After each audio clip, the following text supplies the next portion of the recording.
I shouldn't have been born.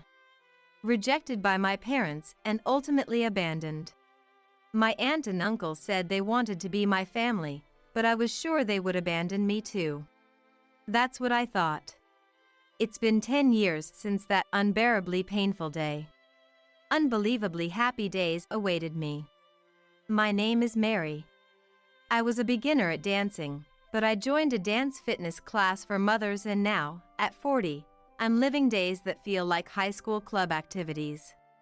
No matter how old you get, life can be enjoyable. I now live every day vibrantly, but as a child, I was weak and far from any notion of youth. It all started when I was 10 years old. I had a high fever for several days, and despite going to the hospital, the cause remained unknown. I was shuffled from one hospital to another until I finally ended up at a hospital where I was diagnosed with systemic lupus erythematosus, a rare disease. Even a minor trigger would cause a fever, and the side effects of the prescribed steroids made my face round, while the disease symptoms caused hair loss. Even when my condition stabilized, any carelessness would put me back in bed, leaving me constantly fatigued. So, unlike normal kids, I couldn't stay up late or play until I was exhausted. Eventually, my mother said, "Mary, you get fevers too easily, so playing with friends is off limits." I stopped going out, and my body gradually gained weight. Friends probably didn't enjoy hanging out with someone like me. The number of people who wanted to play with me decreased. Even my parents, while drinking at night. She gets fevers all the time, and although the medical costs are subsidized, the taxi fares for taking her to the hospital are quite expensive. Why did we have to have such a child? Complained about me. I didn't choose to have this disease. Not understanding my feelings of living with an incurable illness, they said whatever they pleased, and I harbored resentment toward my parents. But at the same time, I longed for their love like before the illness, making my feelings very complicated. Through it all, my older sister, Rolla, 2 years my senior, always stayed by my side. Rolla, at 12, already had a refined face, the so-called beauty. When we went to the shopping street together, "You're so cute, here's a freebie," people would say, often giving us 4 or 5 more freebies than we ordered.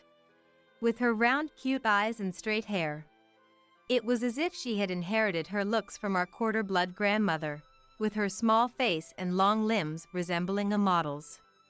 Our parents doted on the undeniably beautiful Rolla.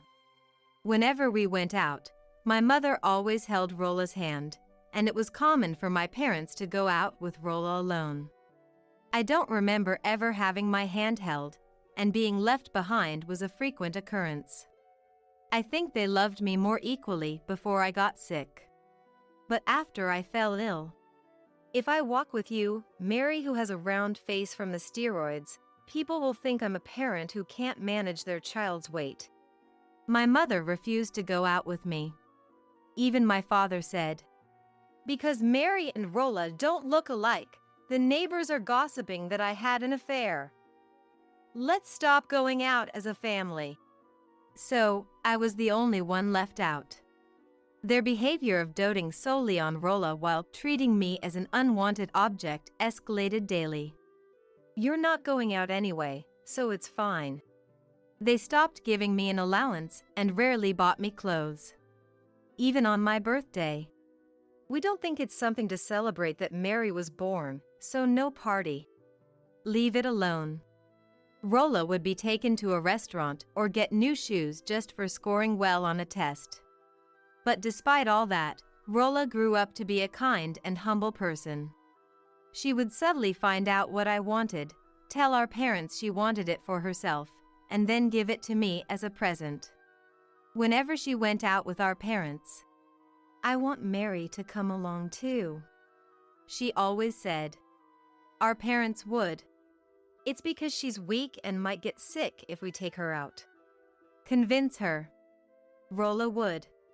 "Why are Mom and Dad so cold to Mary? We're both their children." often complained to me. She couldn't understand why I wasn't loved the same way.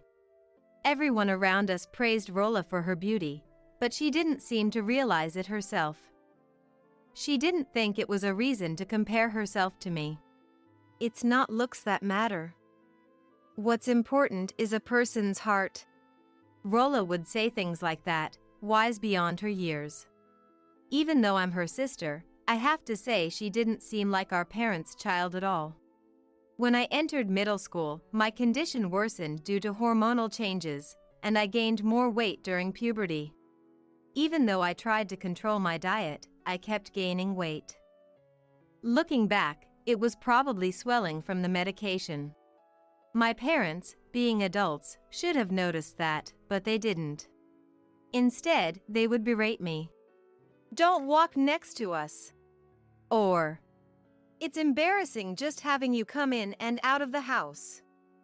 Why can't you manage yourself better?" Saying. They never showed any concern or support. Rolla used to go to school with me, worried about my illness, but even that was forbidden by our parents. "Having you walk next to you lowers Rolla's reputation," they said. Rolla protested vehemently, saying it was absurd, but at that time, our household was a bit dysfunctional, and our parents' words were absolute.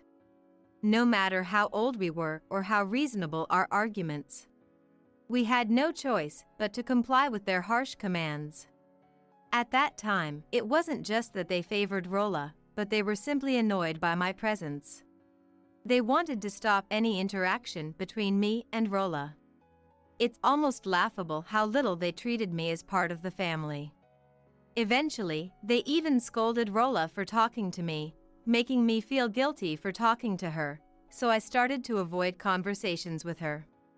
Rolla would tell me not to worry, but back then, "Okay, I won't worry." I didn't have the strength to just say. Gradually, a rift grew between us. Exactly as our parents wanted. We barely spoke, even though we lived in the same house, like strangers. Our parents spoke to me only when necessary and even ordered me to eat my meals alone in my room. They seemed determined to exclude me from the family. One day, I came home from school to find the house empty. There was a note on the table saying they had gone on a family trip. I knew it, but it still hurt. I wasn't considered part of the family. They had left me behind in the freezer, as if saying, "Eat this." There was a lot of frozen pizza inside. After being treated so poorly for so long, I felt pathetic for being grateful they at least left food for me, even if it was just pizza.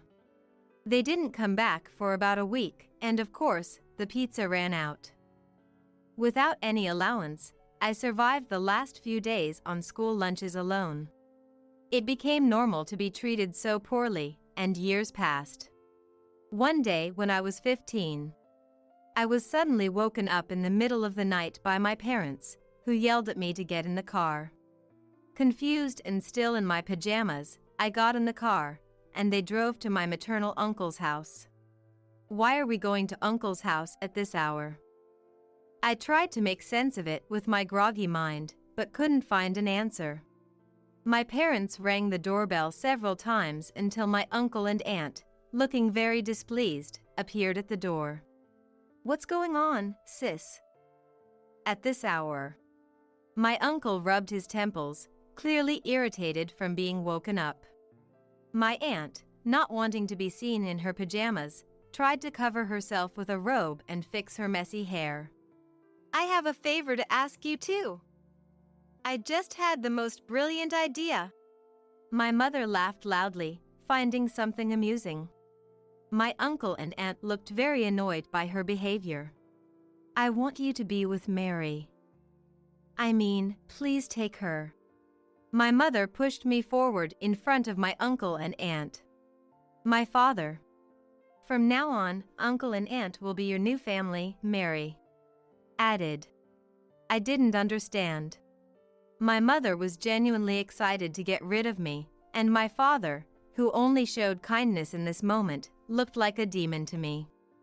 Naturally, my uncle and aunt were stunned. My cousin Nancy, who seemed to have heard the commotion, came down from her room in her pajamas. "Mary sleeps all the time and looks terrible. She's become a disgrace to us. She'll be a high schooler next year. It'll cost even more money, and we don't want to invest in a child with no future." My father nodded in agreement with my mother's words. "We've done a good job raising her so far. We're tired, so think of it as doing us a favor and take her. It's okay, right?" My mother laughed. Did she not realize how terrible her words were? Or did she think it didn't matter because it was me? No longer able to feel sad about it. I was numb. But I wondered why I was born into such a family. Should I even be alive? Feeling completely rejected, I muttered, "I shouldn't have been born." At that moment, "That's not true!" my aunt shouted. She covered her mouth, surprised by her own outburst. But my uncle, "That's right. There's no such thing as not being allowed to be born," continued. Nancy came over and held my hand. "Auntie says it's okay. Mary, come to our place. Let's be a family." I didn't know how to respond. Even though I knew my parents didn't love me, they were still my only parents. Some part of me wanted to stay with them. But looking at their faces, they just smiled happily. Great. Hoping they'd ask me to come back. Not being loved by my parents, going to live with my uncle and aunt, I was sure I'd just be a burden to them. Even though their words were kind, I knew they must really find me troublesome. As the arrangements were made for me to move, "I'm just changing the place where I'll suffer," I thought to myself. I don't care anymore. 10 years passed after that. Living with my uncle and aunt, I tried to be a good girl every day, always worried about when they might start hating me. Even after 10 years, I was never disliked by my uncle and his wife, nor was I treated as an outsider in the family. I remember the time during my entrance exams. "I don't want to be a burden, so I'm going to work and leave this house." When I said this, my uncle, tears streaming down his face. "The last thing a child should ever do is feel like they need to take care of adults," angrily responded. From the moment I was taken in, I had always kept a wall up with my aunt and uncle. I always thought they would abandon me eventually.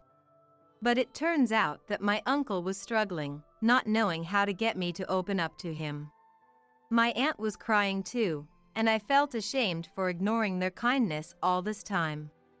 I realized I could trust these people. Understanding each other's true feelings, I finally became their child. I called them Dad and Mom, and although Nancy was my age, she felt more like a close friend and cousin than a sister.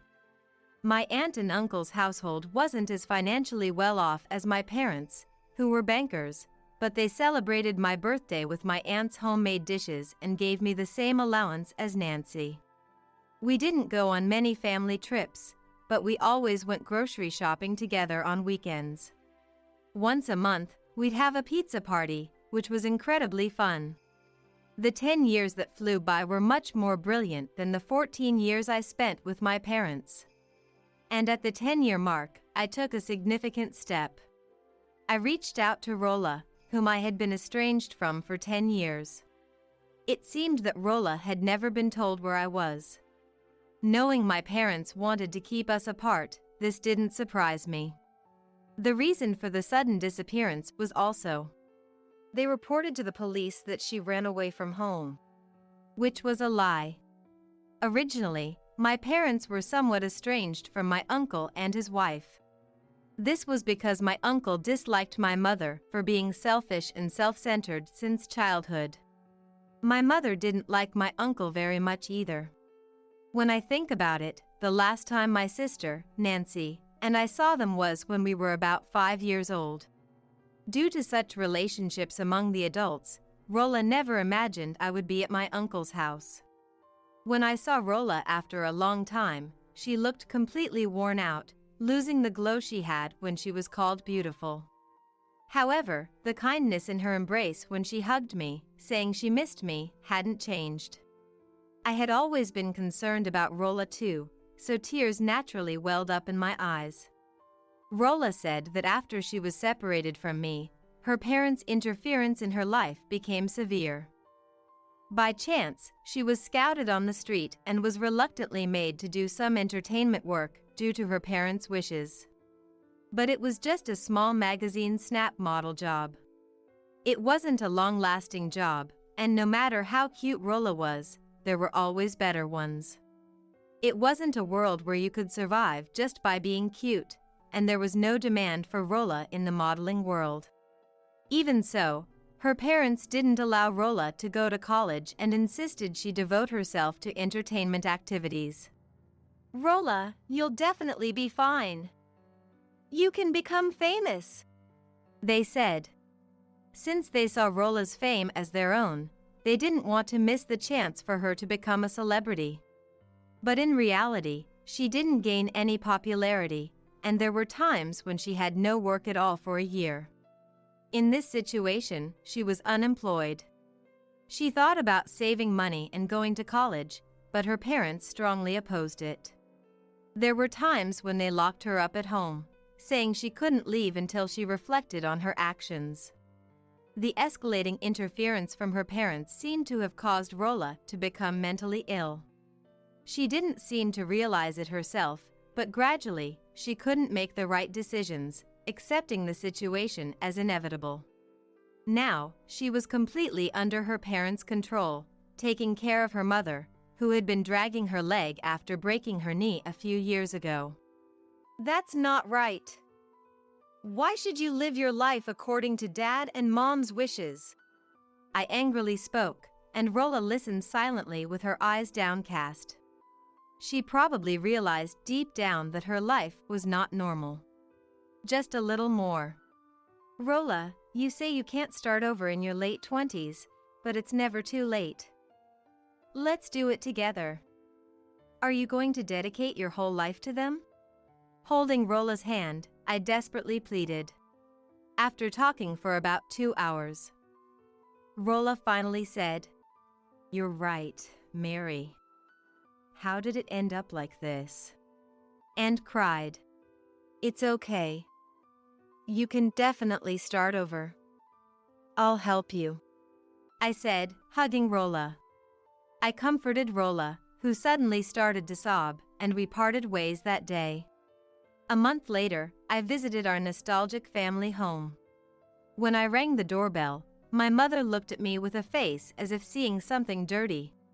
"What are you doing here?" she shouted.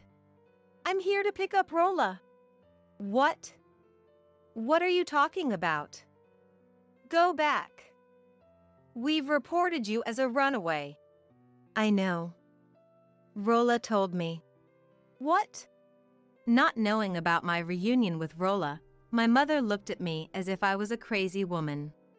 From behind her, Rolla appeared. "Sorry to keep you waiting," with a suitcase in hand. "Rolla? Where are you going with that luggage?" my mother asked in surprise. "I'm going to live with Mary." "What?" My mother looked quite surprised, and I almost laughed. "Mom, your knees aren't really that bad, are they? The other day, you walked perfectly fine to get ice cream from the fridge." Rolla's words made Mom turn pale and freeze in shock. Did she think Rolla wouldn't fight back? Or did she not realize that her knee issue wasn't as severe as she claimed? It could be both.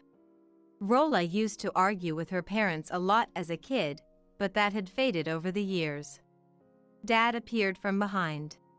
"I appreciate everything you've done for me, but I can't keep living under your control anymore. I want to live my own life. From today, I'm cutting ties with both of you." "What?" Dad was now the one stunned by Rolla's words. "I've always been good to you, so why?" Blustered. "You may think you've been good, but from my perspective, your actions have been overbearing."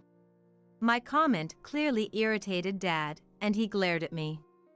"Just because you weren't treated with love doesn't mean we were overbearing. We treated her normally as parents. Then why didn't you let her go to college? Why did you deny her opinions and twist her life? She's 27, not a child anymore. You're too controlling." Rolla, in a small but steady voice, said it had been hard for her. Dad started to argue with me, but then fell silent when he heard Rolla's words. "You can't argue, can you? You've always treated her for your own convenience. It's only natural for a child to abandon such parents." "We haven't." "Yes, Rolla accepted our wishes too. Don't act like we're the only ones at fault." Both of them claimed they weren't to blame, but they were clearly at fault. "Keep thinking you're innocent for the rest of your lives. No matter what you say, I'm taking Rolla with me." "No! Don't take our precious Rolla away. Mary, you're the worst daughter," Mom screamed, and I glared at her. "If you really cared, you should have done better.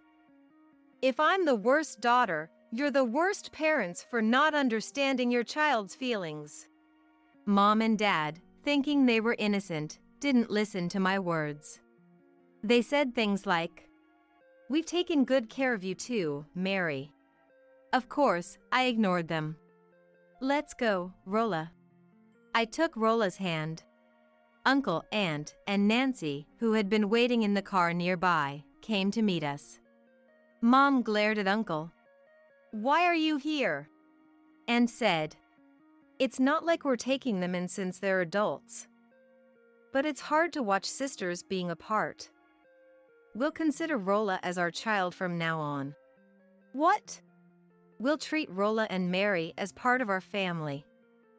Susan, you and your husband will have to handle things on your own from now on." Aunt's words left Mom and Dad even more speechless. "You look confused."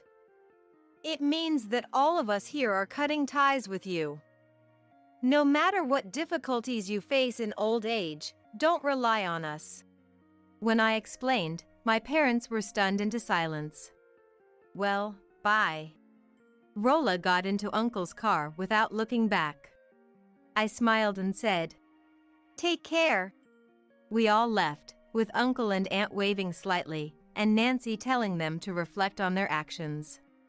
My parents just stared in shock as we got into the car, unable to say anything, and that was the end of that day for them. A few days later, they started showing up at my uncle's house repeatedly. "We'll apologize to both of you, just give us Rolla back," pleading. But it was already too late. By then, Rolla and I had already moved out of my uncle's house and were living together on our own. Originally, I had been living with my uncle, but I rented a new place to get Rolla away from our parents.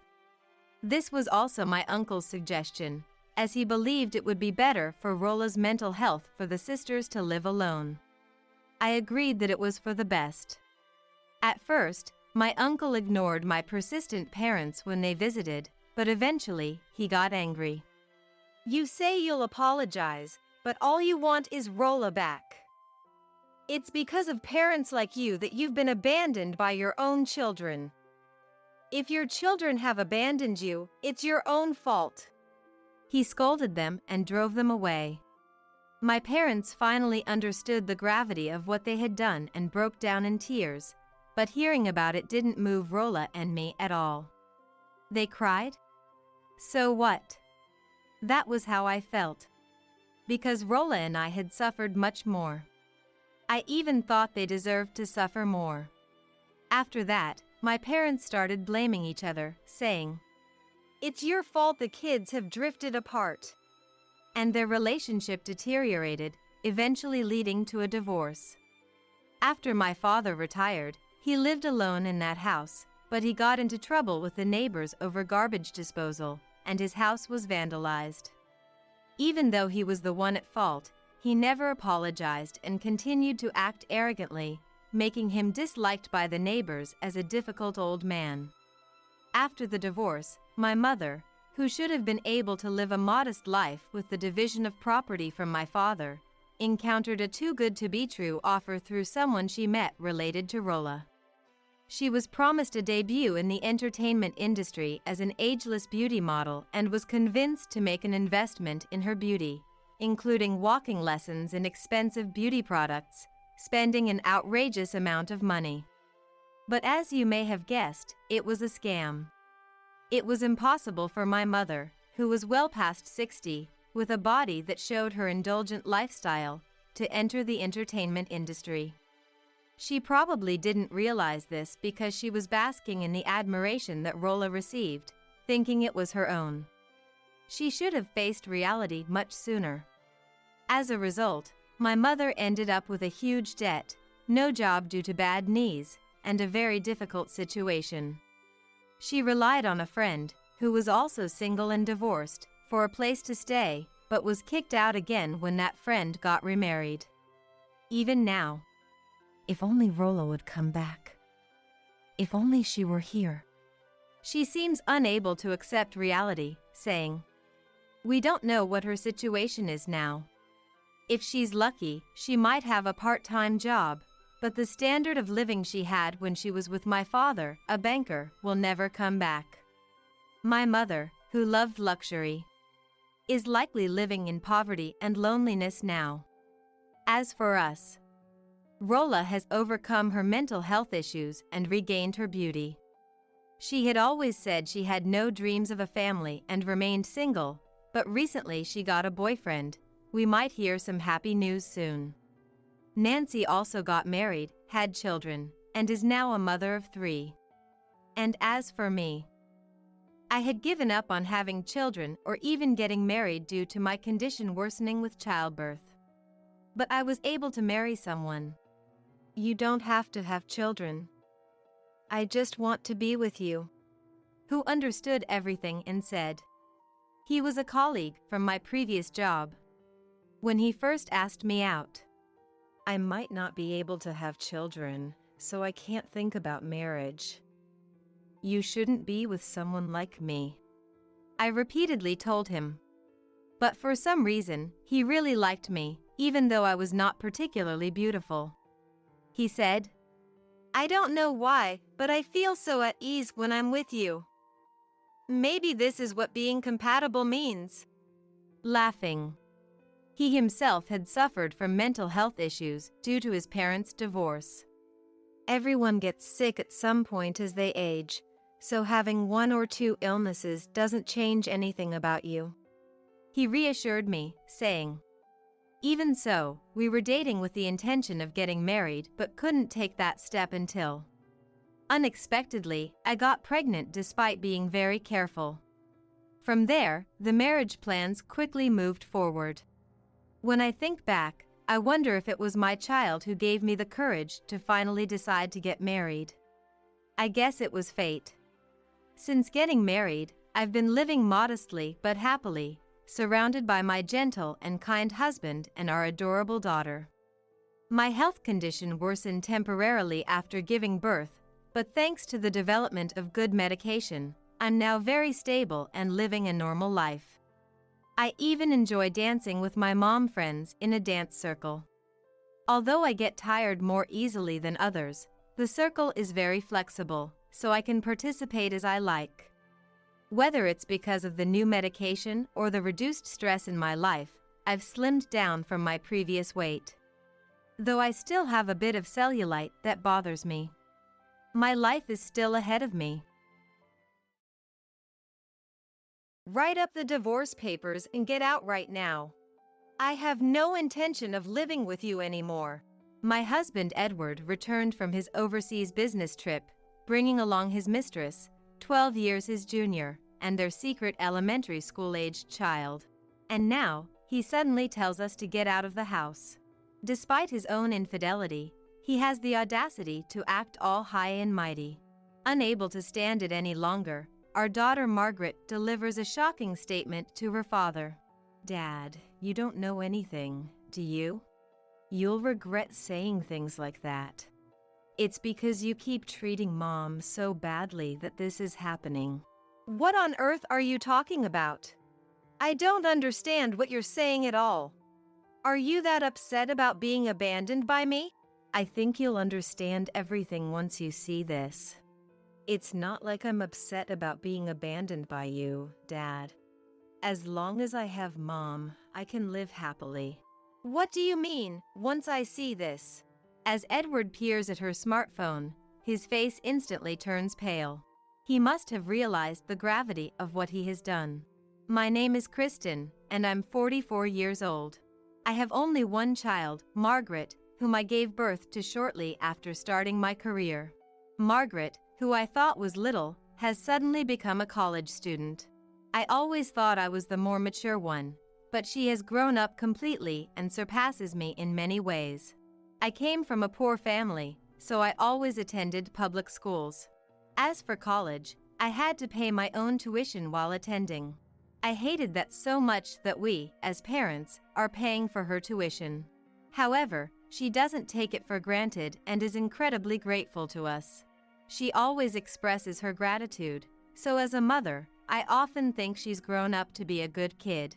Mom, I'm having so much fun in college. I didn't think it would be such an enjoyable place, so I'm really happy. Thank you for letting me go to college even though the tuition is high. I'm happiest when you're enjoying yourself, Margaret. I know there will be hard times along with the fun, but do your best. If anything happens, you can always come to me. I think it's such a luxury to be able to study. Since you're paying for my tuition, I'll work hard at studying too. I've decided to get a good job and be a filial daughter. When did you become a child who could say such things? I'm so glad you've grown up to be such a good kid, Margaret. We should thank Dad too for paying your tuition. Of course I'm grateful to Dad too, but Mom is number one. You work and do all the housework, which I think is really amazing. Dad doesn't do any housework at all, which I think is terrible. I do wish he would do a little housework. But Dad works hard at his job, so it's hard for me to say anything. But I do think things can't go on like this. Edward travels frequently for work, both domestically and internationally, and does practically no housework. Of course, he earns a good income because of all the business trips, but I wish he would spend a little more time with us. Money is important, but when we spend so little time together, I start to wonder what we got married for. It's no exaggeration to say that I raised her almost entirely on my own until she became a college student. So Margaret isn't attached to Edward at all, and in fact, dislikes him for neglecting our family. I want us to be a happy family, so I do wish they would get along, but he's away from home so much that I feel it can't be helped. Why does Dad go on so many business trips?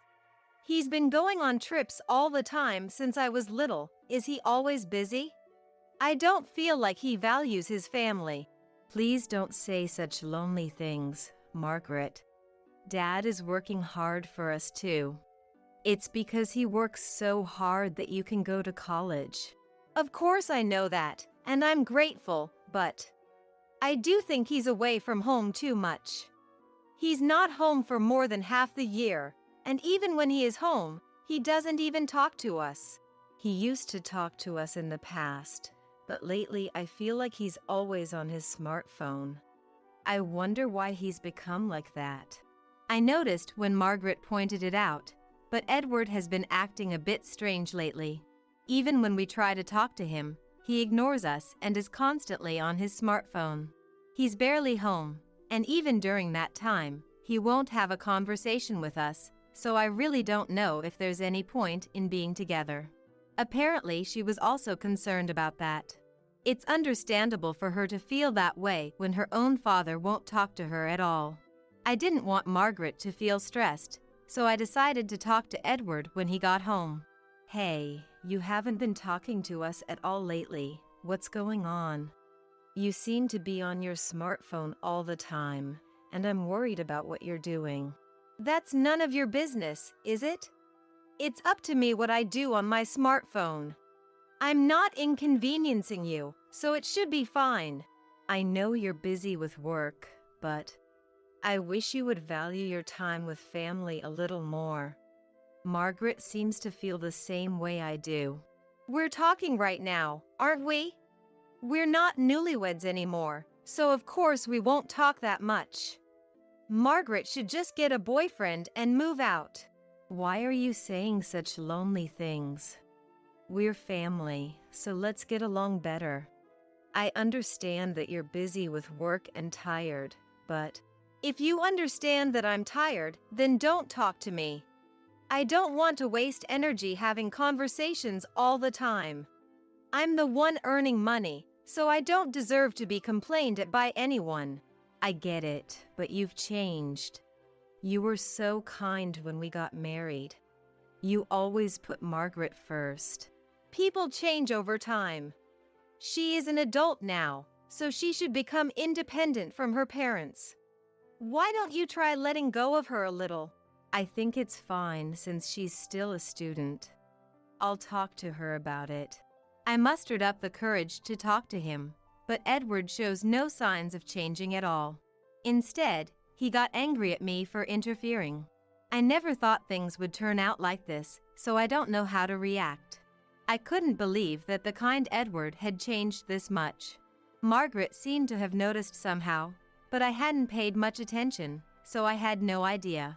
When did he really become like this? He acts like he doesn't care about family at all and won't listen to anything I say. Since I had already told Edward, I decided to talk to Margaret just in case. I don't know how Edward will react when he realizes the message hasn't gotten through. I talked to Dad earlier, and he told me to let go of you. He said you should become independent too, but what do you think about that? I think it's fine since you're still a student, but it's terrible for him to say that to you, Mom. I'm loved by you and so happy. And other families get along much better. I'm so relieved to hear you say that, Margaret. When Dad said it, I wondered if I should let go. But hearing it from you, I don't think I need to yet. If you were super overprotective, I might say something, you know? But Mom, you keep a really good distance. I find it really easy to live with you. I had no idea you felt that way, Margaret. If you say so, I'll keep treating you the same way. I'm sorry for making you worry unnecessarily. Mom, you don't need to apologize at all. I think it's Dad's fault for not doing anything to raise me. How can he act so high and mighty when he doesn't do any parenting? He's respected at work, so his need for approval is being met. I'm sure he's on his smartphone working too. But it's really sad that Dad has changed. Is Dad really working on his smartphone? I'm not even sure if he's really going on business trips. I think we should look into various things. When Margaret said that, it hit me. I've never suspected Edward of cheating. He's always been kind to our family, so I've never once thought he was suspicious. But recently, he hasn't been kind to us, so I thought maybe I should be a little suspicious. I wouldn't have thought about it if Margaret hadn't mentioned it, but I think this might be some kind of turning point. However, I didn't know what to do, so I decided to go on as I had been. While I was doing that, she suddenly told me she had something important to talk about.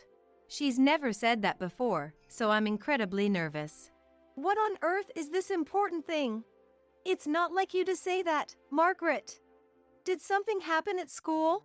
I'm sorry. It's really hard for me to say, so I'm stumbling over my words.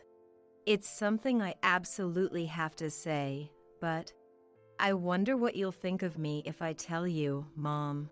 What? It's such an important thing that you're stumbling over your words. I thought it would be a lighter topic, so I'm getting nervous. But I'll accept anything, so I want you to try talking to me. I think it'll be pretty shocking for you. I'll tell you if you say you'll listen, and I'm not completely sure yet. If you've said this much, it's harder not to listen. I'd like you to tell me everything if you're okay with it, Margaret. Of course, if you don't want to talk, that's totally fine. Actually, I peeked at Dad's smartphone the other day, and it seems like he's cheating. I think he's saying he's on business trips and cheating. What exactly does that mean? I have no idea what you're talking about, Margaret. What kind of messages was he sending on his smartphone? It's too sudden, and I don't know what Margaret is saying. Certainly, we're only told he's going on business trips, so it's unclear if he's really going on them. But his salary is being properly deposited, so I thought he was going on business trips. However, from what Margaret is saying, it seems he is cheating at his business trip destinations. I never even considered that. I don't know how to react. My friends have asked me if I'm not worried about his constant business trips, but I wasn't worried at all. That's because I trusted Edward, and if what Margaret is saying is true, that trust will quickly crumble. Then she told me the contents of Edward's smartphone. It seems there's someone like a mistress at the place he frequently goes on business trips to. There was also a child's name, so he might have a child too. I don't know if it's a stepchild or a secret child, but I can't believe this is happening. If that's true, it's unforgivable. I won't be satisfied unless I get proper revenge. You should get solid evidence and then divorce him. Don't worry about me at all, okay? Thank you so much for saying that. If he is really cheating, I'll divorce him.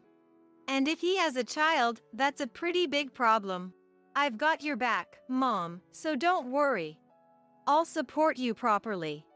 You don't need to show any kindness to him anymore. With Margaret saying that, I have no choice but to do my best. For now, I've decided to investigate to make sure whether Edward is cheating. The investigation is a simple one. I'll check his smartphone while he's sleeping to see who he's in contact with. I thought if I saw the name of the person he's cheating with and the content of the messages, I'd also find out about the child. When I told Margaret about it, she said she'd cooperate. She knows more about smartphones, so I'm very grateful for her help. I decided to take responsibility if anything happens and try to investigate the affair. However, when I picked up the smartphone, there was a passcode on it and I couldn't see the contents. Then she said some comforting words. I peeked when he was on his smartphone the other day, so I know his smartphone passcode. He probably let his guard down thinking you wouldn't find out, Mom. I had no idea you'd go that far for me, Margaret.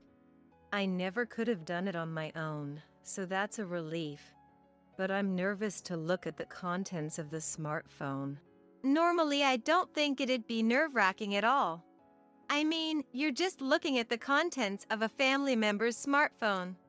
In a typical household, there shouldn't be anything you wouldn't want seen. That may be true, but the situation is different this time. What if there's a history with the person he's cheating with in there? I don't think I can handle it emotionally. In a way, it might be good to give up at that point. I mean, you'll have the evidence, so all that's left is to get divorced. I think it's better than feeling vaguely unsettled. When you say that, I'm starting to feel that way. Why are you more put together than me, Margaret?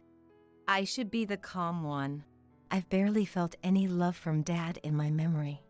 But it's normal for you, Mom, since you married Dad after dating.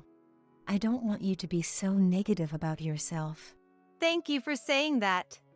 I'm a little scared, but let's look at the contents. And so, we decided to look at the contents of Edward's smartphone. If the information Margaret said she saw is true, there should be a message history with the person he's cheating with. Honestly, I don't know if it's better for there to be none or for there to be some. But if he really is cheating, I want to get divorced soon, so I want to get evidence here. As I was thinking that, Margaret unlocked his smartphone for me. When the two of us peeked inside, there was a message history with a woman we didn't know. It seems what Margaret said was true, and apparently Edward is cheating. And when we scrolled back through the messages, we found out they'd had a relationship for nearly 10 years. I can't believe he's been cheating on me for that long. As I was reeling in shock, Margaret gently comforted me. This must be really shocking for you, Mom. But now that we have the evidence, let's think positively. Let's make sure to save the contents of these messages. If I didn't have you, Margaret, I couldn't stay calm. Honestly, I believed in him. I never thought he was actually cheating on me. It's admirable that you believed in him until the end. Dad is the worst for betraying you like this, Mom. We definitely have to knock him down to rock bottom. Lately, I've just been relying on you, Margaret. I feel like I've reached a turning point, so I'm going to get revenge. Let's think about how to get revenge together. Dad is going on a business trip starting tomorrow, right? So we have plenty of time to think. But you absolutely can't show any kindness. Since he cheated, you have to punish him harshly. I understand. I'll harden my heart and get revenge. I'll be counting on you if anything happens, Margaret. But will you be okay if your dad is gone? It's always been like he's not here with all the business trips. At this point, nothing will change if he's gone. I'll protect you when it comes to you, Mom. It's really reassuring and helps so much. If you say that, Margaret, I can get divorced with peace of mind. Let's do our best together from now on. And so we started thinking about how to get back at Edward. I used to feel very lonely when he said he was going on a business trip, but now I'm very grateful. Edward isn't home, so we can plot as much as we want. That said, I've never gotten divorced before, so I don't know what to do. Anyway, I'll prepare for the divorce while consulting with people around me. Of course, he doesn't know that, and I'm sure he's cheating at his business trip destination. I feel bad having Margaret do this as a college student, but it's for Margaret's sake too, so I have no choice but to ask for her cooperation. Margaret seems to want to cooperate and is actively helping. I don't know when she grew up so much, but I'm truly grateful. While we were planning like that, I got a call from Edward at his business trip destination. It's rare for him to call from a business trip, so I think something must have happened. I have something important to talk about when I get back from this business trip. So tell Margaret to be at home. It's about the future, so make absolutely sure to be home. It's scary to have you suddenly say that. It's rare for you to call from a business trip. Did something happen while you were away? I'll give you the details next time, so just wait. This concerns Margaret too. Also, tidy up the stuff in the house as much as you can. Why do I suddenly have to tidy up? Don't tell me we're going on the business trip with you? If so, I wish you'd tell me in advance. Well, it might be something similar to that. Anyway, I think it's best to be ready to leave the house at any time. Also, clean up the room so it's ready for guests. I don't have time for that on such short notice. You know I have a job too, right? Why do you keep saying such selfish things? I'm working on business trips, so put up with it. If you say you can't clean, have Margaret do it. Make sure the room is clean no matter what. Why won't you even tell me who's coming? And if we're going somewhere, I wish you'd tell me. There are too many mysteries. It's hard to deal with. It's not difficult at all, right? Just pack your own things and keep the room clean. If that's too hard, just leave it all to Margaret. Margaret is busy with college too, you know? Why don't you do it together when you get back? Don't dump everything on us. I can tell from the conversation, but Edward is clearly acting strange. It seems like he's plotting something, and it feels like he's smiling a little. I'm sure he intends to do something to us. I don't know what he'll do, but I think I'll prepare so I'm ready for anything. For that, I need to prepare for the divorce too. I have a lot of preparations to make too, so I don't have time to do what he is telling me to do. Those emotions overflowed and I ended up arguing emotionally. But Edward must have something he's really happy about, because he deliberately didn't get emotional and tried to calm me down. I'll make this the last time, so I'm really begging you. I'm coming back with some important guests. I want to welcome them, so please prepare. If you had told me that from the beginning, I would have dealt with it. Why did you talk to me in such a high-handed way? Anyone would hate being spoken to like that. I'm sorry. Please forgive my words and actions earlier. I'll speak more kindly from now on. Is it okay if I really ask just this once? It feels suspiciously kind somehow. You won't even tell me who you're bringing. Well, I'll let it slide just this once. So you'll clean up for me? If so, that would really help. I'll make sure to buy souvenirs on my way back. You haven't brought souvenirs lately, but you're being quite kind. I have no choice, so I'll at least clean for you. Then, I'll be waiting for you to come home. I don't know who Edward is bringing, but the fact that Edward has clearly become kinder means there must be something behind it. It's definitely strange for Edward to approach me from below. Of course, there's a possibility that's not the case, but we need to take some countermeasures too. For that reason, I have no choice but to prepare for divorce before Edward returns. When I told Margaret about the call from Edward, she seemed to have the same opinion as me and said we should prepare quickly. It's definitely suspicious, so let's prepare for various things. But who do you think he's bringing back? He wouldn't bring back the person he's cheating with, right? There's no way he'd bring them to our place. I'm sure he's bringing his boss from work or something. He did say he wanted the room cleaned. You're right. There's no way he'd bring them to our place. That would be like admitting he's cheating. But let's be prepared for anything. I'm so glad I have you on my side, Margaret. If you weren't here, I'd really be struggling. I'm so glad I can be on your side, Mom. I'm sure there will be more hard times ahead, but let's do our best together. Anyway, let's strategize against him. And so Margaret and I started preparing together. Even while preparing, we kept discussing the future. Since we plan to divorce Edward, it's natural for the conversation to go that way. I think Margaret is anxious about what we'll do going forward, so I want to reassure her as much as I can as a mother. For that, I have to do what I need to do properly. I think it will be quite difficult, but I believe we can be happier than we are now. For a slightly happier life in the future, we have no choice but to do our best now. As I was thinking that, Edward came back a day earlier than planned. That's never happened before, so I'm quite surprised. When I went to greet him, for some reason there was a woman holding a child next to Edward. Who is the woman next to you? I don't think we've met. I'm sorry if it's someone I've met before. I'm sorry for the sudden notice, but write up the divorce papers and leave. This is my new wife and child. We'll be living in this house together from now on, so you two live somewhere else. Edward looks incredibly satisfied. I think he's been waiting for this moment.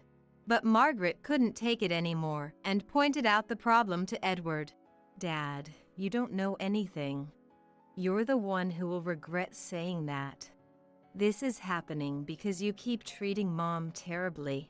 What on earth are you talking about? I don't understand what you're saying. Are you that bitter about being abandoned by me? I think you'll understand everything when you see this. It's not like I'm bitter about being abandoned by you, Dad. As long as I have Mom, I can live happily. What do you mean, when I see this? As Edward said that and peeked at Margaret's smartphone, his face instantly turned pale. He must have seen the contents of the messages Margaret showed him and couldn't hide his surprise. Those messages were the ones Edward had with the person he was cheating with, transferred to Margaret's smartphone. In other words, it's proof that we had realized he was cheating all along. If he was shown something like that, of course he wouldn't be able to hide his surprise. Why do you have those messages? When did you find those messages? Unfortunately, I noticed the cheating a little while ago. So I'm not surprised to be told you're cheating. If anything, I'm wondering why you're telling me now of all times. I know you have been cheating for 10 years. And I knew he had a child with the person he's cheating with too. I can't believe you do that behind our backs. Well, if you knew, I told you to pack your things, right? Get out of this house right now, and thanks for cleaning up. The child is still young, so I thought it'd be better if it was clean. You didn't show any consideration for us at all. But you're being so kind to your child with the person you cheated with. You've really changed. I don't care about that. Just get out already.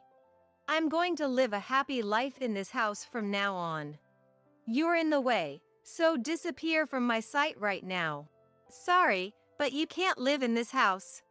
I feel bad for the child, but it's your fault for cheating. What do you mean I can't live in this house? I won't stand for that. I will absolutely be happy in this house. Edward seems quite shaken, perhaps because he can't come to terms with the situation. He's probably in a rush because he thought everything would go according to his plan. I'm sure he bragged to the person he was cheating with that he had a house. It's true this is Edward's house, but it's not his property alone. So as long as he was cheating, we can't hand over this house. I have solid evidence of the cheating, so I've decided to get compensation. And you have no savings at all, so you can't pay, right? So instead, I've decided to take this house as compensation. No way! It makes no sense to bring a new person before divorcing. No matter how you look at it, you should have known it would turn out like this, right? Were you too selfish to realize it? I guess you're right. He seemed to have realized everything and collapsed to his knees. He probably thought everything would go his way because we always did what he said. In the end, I didn't hand the house over to Edward and took it as compensation. Apparently, he had really appealed to the fact that he had a house, and when he told the person he cheated with and their child that the house was gone, they ran away. I thought the person he cheated with was after money, but Edward says he had no idea. I didn't think he was such a pathetic person, so I'm despairing at my lack of judgment. That said, there's no point in saying that now, so I'm going to try to live positively from now on. And while Margaret and I were moving on, Edward suddenly showed up at the house. He hadn't contacted us at all, so I didn't know why he came, but I decided to deal with it anyway. We're already divorced, so why did you come here? I have nothing more to say to you, so please go somewhere else quickly. If you stay here any longer, I'll have to take appropriate action. You don't have to say such harsh things. We were originally husband and wife, so why don't we start over? I think that would make Margaret feel more at ease too. I don't think of you as a father anymore. Don't get involved in our lives anymore.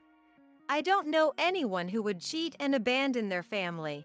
Why are you saying such cold things too, Margaret? I'm the only father in the world that Margaret has. I definitely think it would be more fun to live together as a family. If you really keep clinging to us any longer, I'll call the police. If you don't like that, then please disappear from our sight quickly. And never show yourself in front of us again. I see. I understand. It would be bad if the police were called, so I'll go home. With that, Edward went back to his own home. It seems that being abandoned by everyone has made him feel incredibly lonely all at once. From what I've heard from acquaintances, Edward is struggling quite a bit with paying compensation and child support, but I think it's his own fault. That said, I don't understand the nerve of him to betray us like that and then take such actions. I've decided to live happily with just Margaret and I from now on, so I've resolved not to compromise with him. It seems Margaret feels the same way as me and doesn't need a father. Hearing that truly puts me at ease. From now on, I want to live supporting each other, just two of us. My name is Kate. I'm a 48-year-old homemaker. In this day and age, some might think being a homemaker is enviable. But I'm not the kind of homemaker who lives in luxury on my husband's earnings. Ben, should I help you wipe down? I'm sorry. Ben, who's in his mid-60s, had a stroke a decade ago when he was still full of energy. Since then, he's been bedridden. All this time, I've been caring for him. We used to worry about not being able to have children when we were younger. But now I see it as a blessing that allows me to devote myself to caregiving. Life is strange, isn't it? Ben's body doesn't move as he wishes, but his mind is clear. Maybe that's why. He always seems to feel sorry towards me. But I wish he wouldn't. I don't find this life too burdensome. Sure, caregiving support services have increased compared to the past, and it's not like I can't take a break at all. But I started caregiving in my 30s, and now I'm in my 40s. I can't deny that my physical strength isn't what it used to be. So, naturally, I wish for some support. From my husband. Could you give me a hand? And then, I'm busy right now. Tom, my husband said. I might understand if he were actually working. But how is lying on the sofa and fiddling with his mobile phone busy? If you're just looking at your phone, help out. It's your dad, after all. I'm supporting by working, aren't I? Let me rest at least on my days off. Saying that, my husband frowned irritably and stood up to leave the room. It's always the same. He doesn't lift a finger.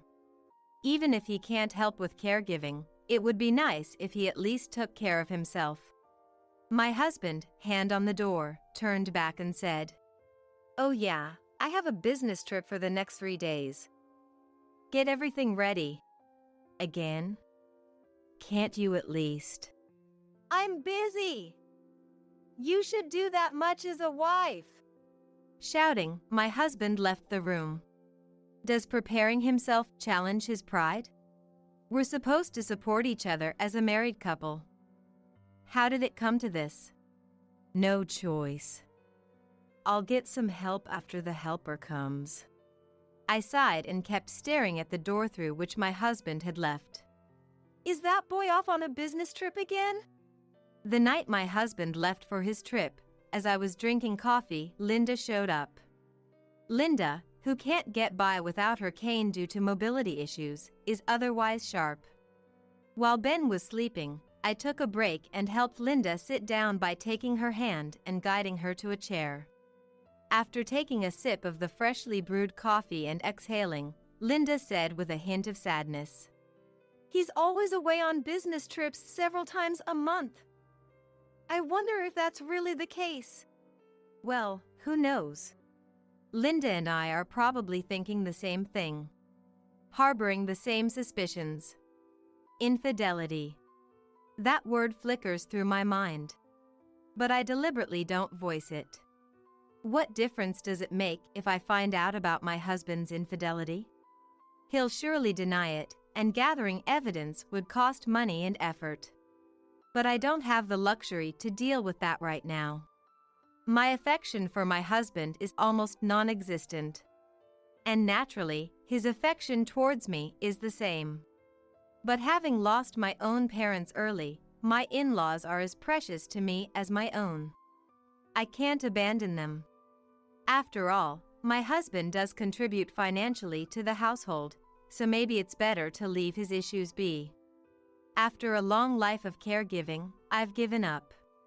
It wasn't always like this. My husband used to be kind to me when we were distressed about not being able to have children. He used to be dutiful to his parents. But as soon as the caregiving for his parents began, he changed as if he were a different person. Acting on his own whims, almost as if he was single. He started leaving home frequently, claiming he was on business trips. He grew colder, not just towards his parents, but towards me as well. "You're such an unattractive woman, eating with you ruins my appetite." After being bluntly told that, we started eating separately. Now, my husband eats alone, while I feed Ben and share meals with Linda. "I don't want to sleep in the same room." Since he said that, I've been sleeping on the living room sofa. But the kind and grateful words from my caring in-laws somehow kept me going. Just when I was feeling the distance from my husband, another troubling issue arose. The money my husband was bringing home decreased. Despite discussing various problems, he stubbornly insisted his salary had decreased. But I knew he was lying. I happened to see his pay stub. To my surprise, his salary had actually increased. I wondered if he had received a promotion, but that wasn't the important part. The problem was that he was lying and reducing the money for the household. That's quite a sum for your parents' taxi, fares to the hospital, and hiring helpers. Our living expenses are. What? Managing with the money provided is a homemaker's duty. If you can't do that, you're failing as a homemaker. If you can't even manage that, what value do you have? No matter how much I pleaded, my husband wouldn't listen. Seeing this, my in-laws seemed apologetically again. They even offered their meager pensions to help with the living expenses. Feeling sorry, I struggled to make ends meet with the money my husband gave. As a result, our meals became vegetable-centered and modest. My in-laws claimed to prefer such meals, but my husband would say, "How can I eat such plain food?" And he started dining out every night. Consequently, the money he brought home decreased even more. A vicious cycle that also lessened his time at home. And in proportion, my spirit dwindled away. On that particular day, Ben's condition suddenly worsened. A stroke had recurred. In no time at all, Ben passed away. Initially, I was stunned, but then tears wouldn't stop flowing. Linda and I hugged and cried in front of Ben, who looked as if he were merely sleeping. At that time, my husband was, yet again, on a business trip. When I finally calmed down a bit and called him, "Hello! Who's this?" A woman answered the phone, to my shock. My husband was in the midst of an affair. "Hey, don't just pick up like that." I heard my husband's voice, sounding flustered as he snatched the phone away. Normally, I'd be seething with anger in such a situation. But having just lost Ben, my heart felt numb, and I was surprisingly calm. Without confronting him about the affair, I simply informed him that Ben had passed away. "Oh, really?" His response was disconcertingly brief. Can someone be this indifferent about their own father's death? To me, my husband seemed as alien as a being from another planet. No, that's an insult to aliens. Even in space, I believe there's some sense of parent-child bond. Throughout the funeral, my husband maintained a detached demeanor, merely going through the motions of being the chief mourner. Relatives consoled the grieving Linda. Meanwhile, the actual son seemed to spend most of the time fiddling with his mobile phone and yawning. Everyone looked at my husband with disdain. Because of him, Ben's funeral, whom I dearly loved, became a dismal affair. A month passed since then. Between dealing with the aftermath of Ben's death and caring for Linda's mental health, time flew by. My husband was in an exceptionally good mood today. Because today was the day Ben's will was to be disclosed. Ben had prepared a notarized will, which doesn't require court verification. It was kept in the lawyer's office. Today, Linda was to bring it from the office and open it. Normally, one would assume the inheritors to be Linda, the wife, and my husband, the only son. I wondered if there was really a need for a will. Could there be a secret child? With bated breath, I watched the proceedings, reminding myself that as a DIL, I had no rights to the inheritance.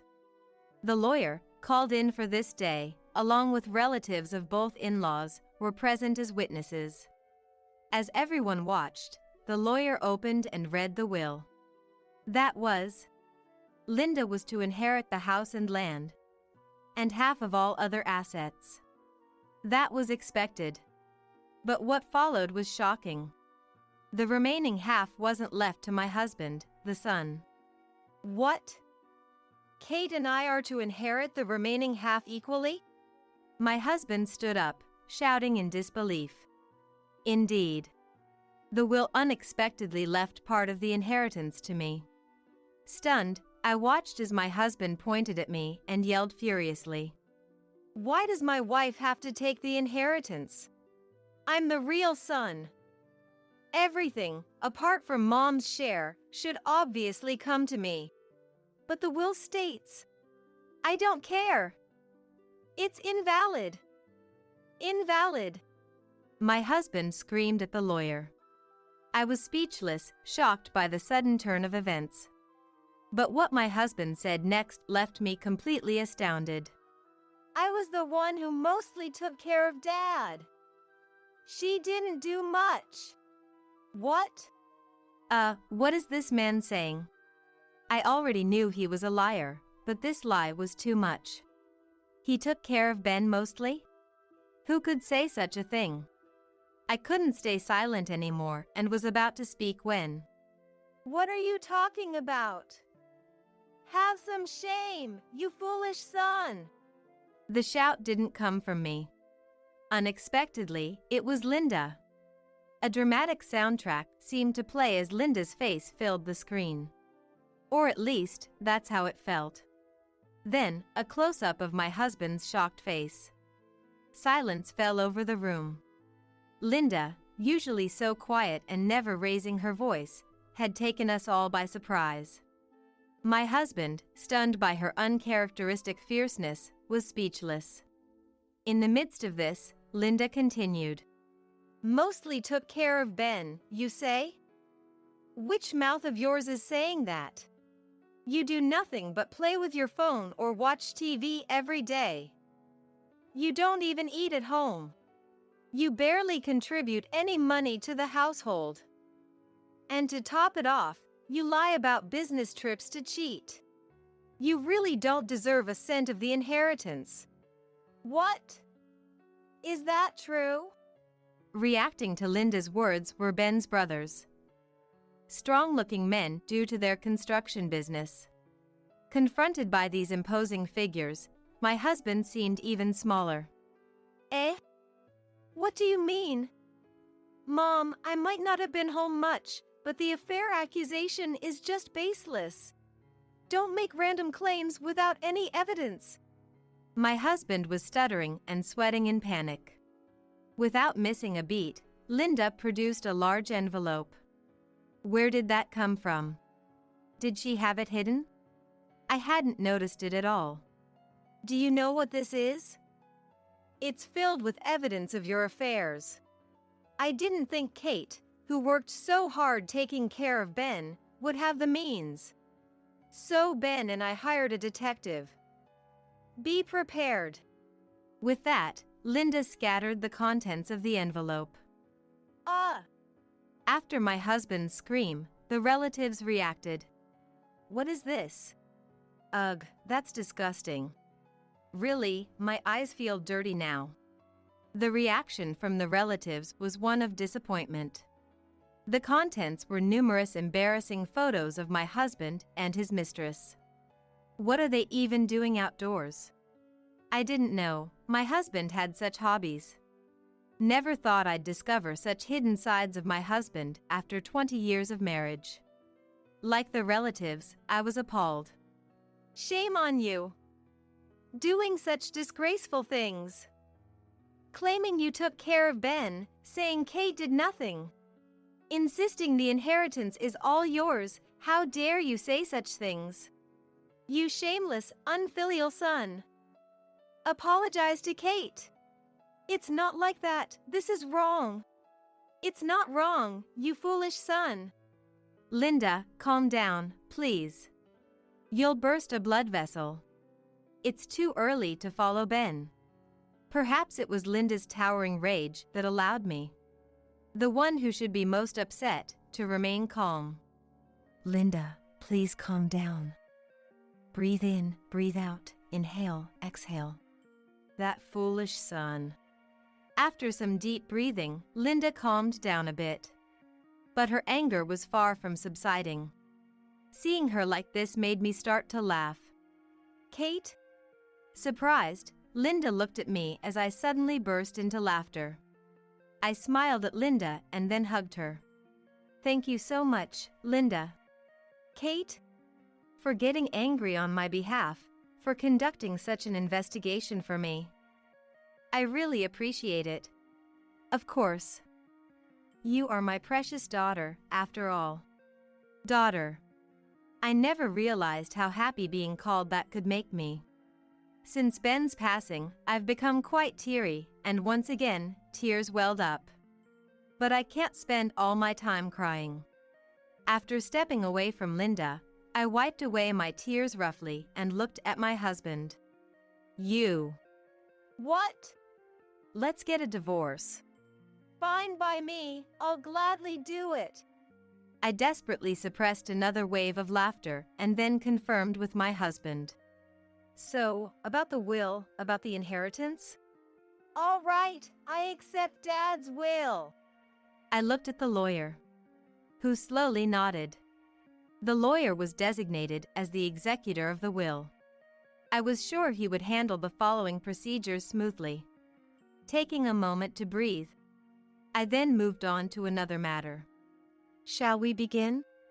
My statement was met with nods from Linda and the attending relatives.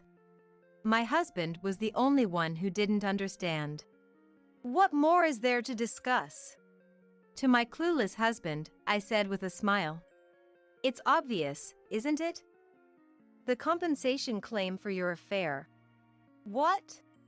Why did he think it would all end here? With evidence of his infidelity right in front of us, it wasn't going to be just a divorce and goodbye. Don't joke. Compensation on top of the inheritance. What a greedy woman you are. Coming from someone who pushed the care of his parents onto his wife and had affairs. Really, the nerve. Don't joke is my line. We have a lawyer here, and plenty of witnesses, so why don't we have a thorough discussion? I just remembered something I have to do. What could be more important than what we're doing now? Don't run away, you fool! Before I could grab his hand, someone else grabbed my husband by the neck. It was Ben's brother, hardened by his construction work. Behind him stood Ben's equally formidable brother. They nodded in agreement. Muscles really do have an impact. After that, under the watchful eyes of the Muscle brothers, other relatives, and Linda, my husband couldn't flee. He had no choice but to stay and discuss until everything was settled. Today's another beautiful day. Looking up, the sky was cloudless and clear. Half a year had passed since then. Thanks to the lawyer, the inheritance proceedings went very smoothly. The divorce was finalized, and I was enjoying living alone. I really wanted to live with Linda, but now that we were strangers due to the divorce. Linda stubbornly refused, not wanting to make me her caregiver again. As a result, Linda moved into a nursing home with the money from selling the house. I visit her once a week. It seems like a wonderful place, and Linda seems happy. In the end, I feel like this was the best outcome. The house was sold. That means, essentially, the house was gone. As for my ex-husband, who was practically kicked out, well, according to the will, he received his share of the inheritance. He was overjoyed at first, but then his face turned pale. Why? Because the inheritance had almost vanished. The reason goes without saying. Compensation, of course. My husband's inheritance was gone. Not enough from the inheritance alone, so he also had to pay from his savings. As a result, my husband ended up penniless. And more than that, it seems his affair became known at his company.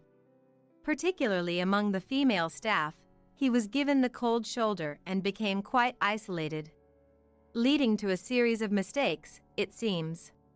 That woman, she's my boss, but didn't defend me properly, he was saying over the phone. And it turns out that this boss was a woman and, astonishingly, the mistress was his boss. Maybe that explains the mysterious salary raise. But as soon as the affair came to light, he was dumped by the mistress, who also faced a demotion due to the affair and other ethics violations. I made sure she paid compensation too. That's only right. It's your fault I kept making mistakes and got fired.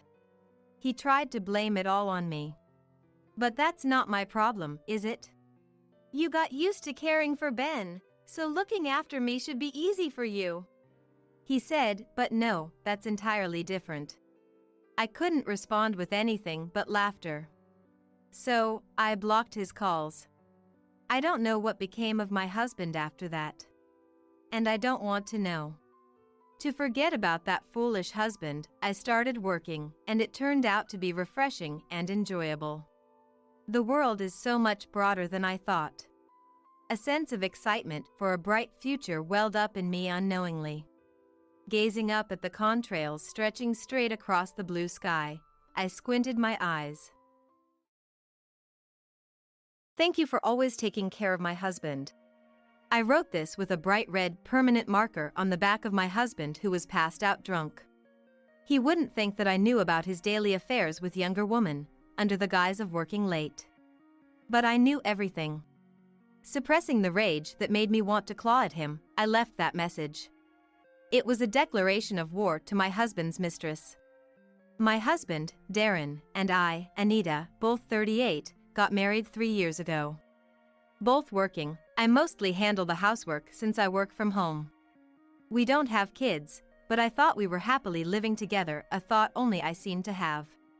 I'll be working late tomorrow too. Don't wait up for dinner, go to sleep first.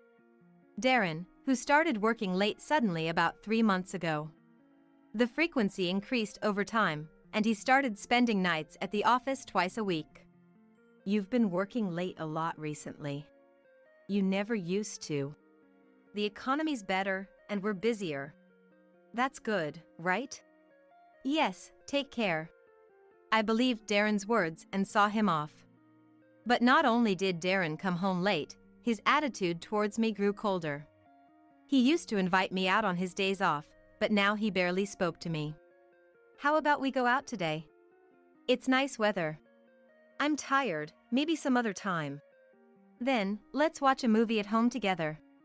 Not in the mood. I want some alone time, go away. Darren, barely lifting his face from his mobile phone, spoke with annoyance. On bad days, except for bathroom and meal times, he wouldn't leave his room all day. Is this all just stress from work? I was worried about Darren's changed behavior, but one day, my concern turned to suspicion. That day, Darren came home at 1 a.m., and I was still awake due to work. Anita, you're still up? I was working. Huh? The moment I took Darren's suit, I smelled an unfamiliar scent. Why does your suit smell like perfume?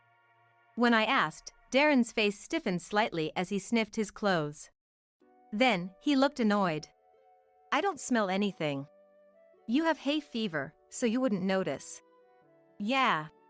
Maybe it's from a female coworker who wears too much perfume. Must have rubbed off. You notice the perfume despite your severe hay fever? Well, yeah. She wears a lot. Darren's words sounded like a hasty, thoughtless excuse. Were you that close to her to smell it so strongly? I helped her when she almost fell.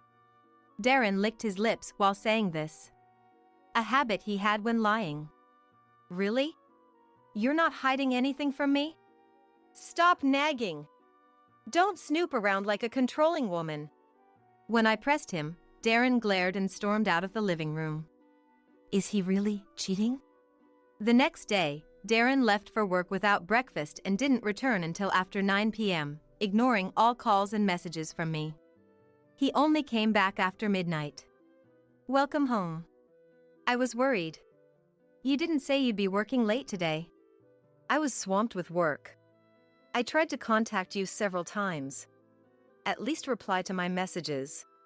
I told you I was busy. I'm going to sleep. Darren hastily retreated to the bedroom and slammed the door shut. Lately, even when going to bed, he turns his back to me, avoiding any contact. I just want to have a calm conversation. I approached the bedroom door and was about to knock. But then, I heard voices from inside and stopped. I just got home. I want to see you again, even though we just met. I want to see you too.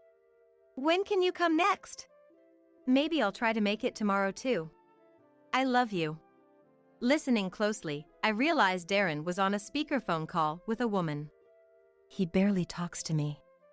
Unable to hold back, I knocked and tried to listen through the door. Who are you calling at this hour? Why hide it? What are you doing, Anita? Angered, Darren swung the door open forcefully, knocking me down as I stood close by. It hurts. What are you doing? Anita, how dare you eavesdrop on my call? What a nerve! I was just curious who you were talking to at this time. I was discussing work with a colleague. But it didn't sound like that. Shut up. Always saying presumptuous things. I'll show you. Darren roughly picked me up and threw me outside the front door. Then he quickly shut the door and locked it. What are you doing? Open the door. Annoying woman in the house is just a nuisance. Stay quiet out there. This is too much, no matter what. It's your fault. Reflect on it spending the night on the ground. With those words, Darren's footsteps faded away into the house. Thrown out empty-handed, I couldn't even contact the apartment management. I had no choice but to spend the night at the entrance. The next morning, Darren came out before going to work and tossed the keys at me roughly. Did you reflect? If you learned your lesson, don't ever meddle again. After saying only what he wanted, Darren left for work without hearing my side. To be treated this badly. I can't stay silent. I'll gather evidence. A few days later, I decided to stake out his office as he claimed to be working late. Exiting the office at the regular time, Darren walked in the opposite direction of our home. Where is he going? Following him, he met up with a young, cute woman. I was shocked to see them walk arm in arm, boldly. I filmed them with my mobile phone as they entered a high-end French restaurant. When he dines with me, it's always at a family restaurant. The difference in treatment was both sad and frustrating. Suppressing my swirling emotions, I continued to watch. After their meal, they headed straight to a hotel. Now I have perfect evidence. I followed Darren several more times, gathering more evidence. It turned out, on days he said he was working late, he spent hours in a hotel, and nights he claimed to be staying over at work, he was at his mistress's house. I'll be at the office all night working tomorrow. Every day must be really tough. I bought some good wine today, how about we relax a bit? Since being thrown outside, I've been compliant, which seemed to please Darren, who happily agreed to a drink in the evening. Then he guzzled down the expensive wine and quickly got drunk. Thank you for always taking care of my husband. It's perfect. I wrote this message with bright red pen on Darren's back, partly as a declaration of war to his mistress. It seemed to have an effect because around 11 p.m. the next night, I received a call from Darren, who never initiates contact. Did he realize? Is this about the mistress? Wondering if it was Darren or his mistress. I nervously pressed the call button on my mobile phone. I'm so sorry. A woman's voice. I didn't recognize whose voice it was. So loud it crackled through the phone, making me pull it away from my ear. What? I'm really sorry. The mistress sounded panicked, not like she was making a hasty apology. I was surprised. This was not what I had expected. You didn't know about him? Yes. I wouldn't have been with him if I knew he was married. That's unfortunate. Her name is Lorna. A 28-year-old receptionist at Darren's client company. Deceiving a woman like this is the worst. I'm in shock. He even proposed to me. What? We were planning our wedding, looking at venues. I was so excited until I found the message in the shower room. She scrubbed off the message with a body brush as she would wash his back, pretending to feel sick, and went to bed early. I panicked thinking I couldn't marry him.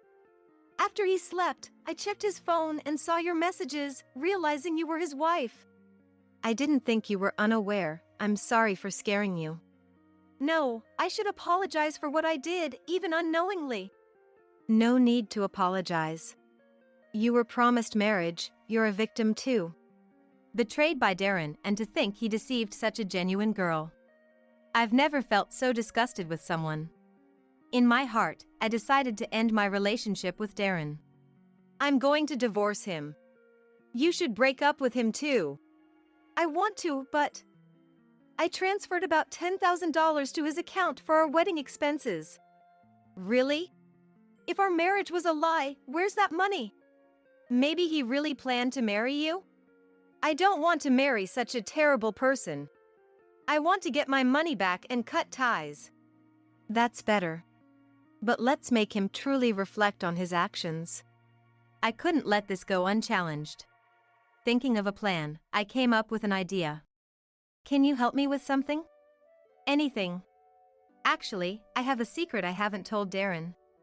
She was obviously angry and shared a secret she kept from Darren. Thus, we joined forces to teach Darren a lesson. We secretly communicated and meticulously prepared. Over the next 2 weeks, the day of our retaliation arrived finally. I'll be working late again today. Might even stay overnight.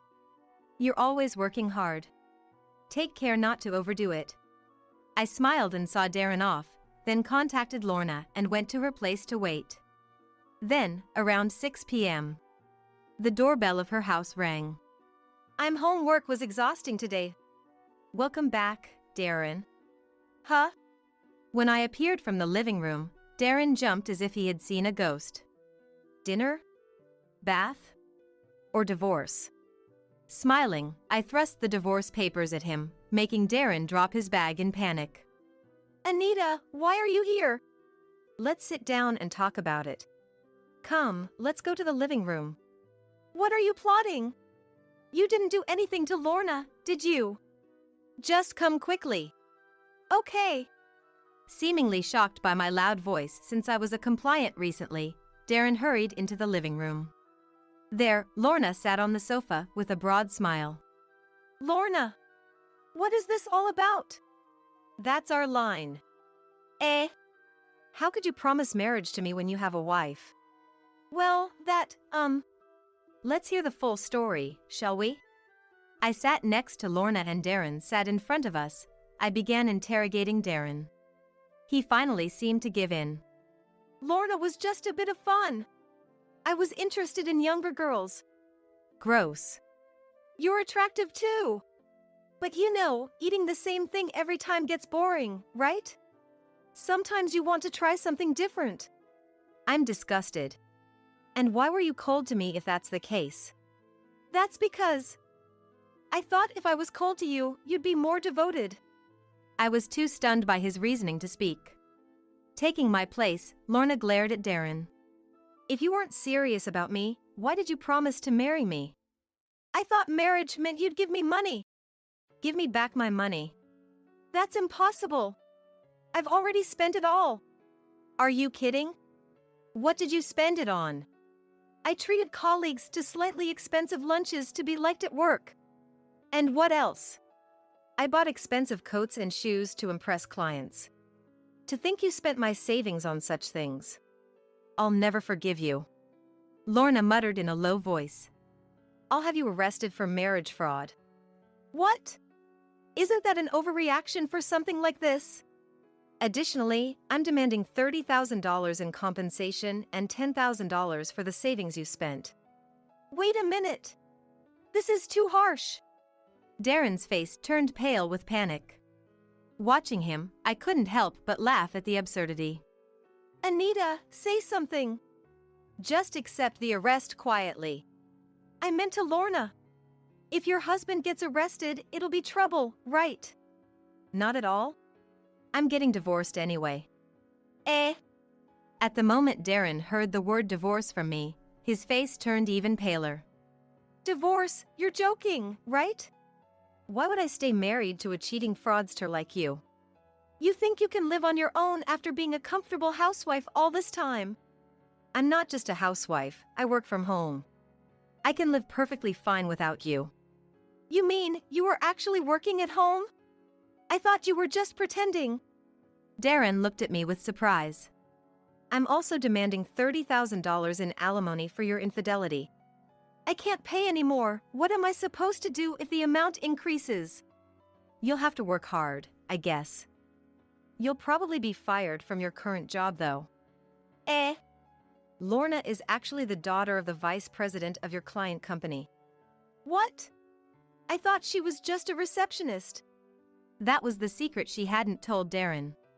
I kept it hidden because I thought it'd be difficult to date if you knew my position. I've already informed her father about everything. Of course, your company knows too. I had already reported to Darren's boss about his marriage fraud with the receptionist and that a police report was filed, and his arrest was imminent. But I'm capable at work. Even if I get arrested, I'll have chances to keep working. There's no way they'll keep you. As soon as the facts are confirmed, you'll be disciplined by the company. Almost certainly fired. That's impossible. Darren held his head, making a face as if to say I'm in despair. It was nauseating. Lorna, let's get married after I divorce Anita. Then it won't be fraud, right? I refuse. Anita, let's start over. We can overcome this and become a real couple. Your jokes should be only that silly face of yours. Lorna and I kicked out the pitifully clinging Darren from the house and celebrated with a high five. Later, Darren and I divorced, and I demanded the planned alimony. Darren was found guilty of marriage fraud from Lorna's report. She also claimed alimony in damages. After being fired and burdened with a huge debt, it's hard for a criminal to find employment. Even his parents disowned him, and he now lives and works at a quite terrible workplace. Lorna and I became friends. We occasionally enjoy drinks together and have fun. Stop leeching off me, you useless thing. For over 20 years, I believed I had devoted myself to my husband, Thomas. Yet, this is what Thomas really thought of me. I wasn't leeching off him. I was merely devoted to him. But I can't put these thoughts into words. As my strength drains away, Thomas continues. Now that Richard is a working adult, you've got no reason to leech off me, right? But... Quiet. I don't want to hear your excuses. Thomas raises his voice. Oh, I can't do this anymore. My feelings will never reach him. At that moment, I hear something snap inside me. It's the sound of the thread of love that connected our hearts, breaking. At the same time, my feelings for him begin to fade. We were husband and wife until just now, but now he feels like a stranger. He had been using me from the start. He never loved me. Otherwise, he wouldn't blatantly cheat and try to kick me out. I don't care what happens to such a man. No, I must bring him down thoroughly. With my mind made up, I lift my face and stare intently at him. My name is Elizabeth. I'm a 50-year-old housewife, married to Thomas for 25 years. Our son Richard, born a few years into our marriage, graduated from college and started working this year. Now my childrearing days have come to an end, I can finally do what I want. That's what I'm thinking now. But there's one problem. It's my relationship with Thomas. He is neither a good husband nor a good father. In fact, it's hard to find anything good about him. He cheats, and he doesn't properly contribute to the household expenses. Please, at least bring in enough for the living expenses. Huh? Don't get cocky when you're living off me. That's always his response. Maybe it's hopeless. Should I consider divorce? Lately, I've been thinking about it more and more. But I can't easily bring myself to mention divorce. The truth is, his father, Joseph, who is currently hospitalized and in poor health, entrusted Thomas to my care. I have to be grateful to Joseph and bear it as long as I can. His words can't be ignored. But the desire to divorce is strong. Caught between these conflicting emotions, I find myself reminiscing about happier times before our marriage. The trigger for that past happiness was a misfortune that befell my father, David. My family runs a small eatery. My father was in charge of cooking, and my mother served the customers. Needless to say, the food was delicious. But my father was incredibly bad at business. His dream was to feed delicious food to the customers. As many people as possible. A noble idea, I think. But that was the only thing he focused on in running the eatery. So he doesn't really think about profitability. Profit didn't matter as long as the customers were satisfied. That was his way of doing business. Obviously, it wasn't profitable. Consequently, our family finances were always tight. Nevertheless, as a child, I was proud to see the satisfied customers. So I never interfered with my father's business. However, during my college years, a crisis struck. The company supplying ingredients to our eatery went bankrupt due to unforeseen circumstances. We've already paid this month's bill. If this continues, we might have to close our restaurant. Our situation was already difficult. There was no extra money to spare. Seeing my parents so upset made me anxious, but as a college student, there wasn't much I could do. And it was unlikely that the bankrupt company could refund. Our only option seemed to be closing our eatery.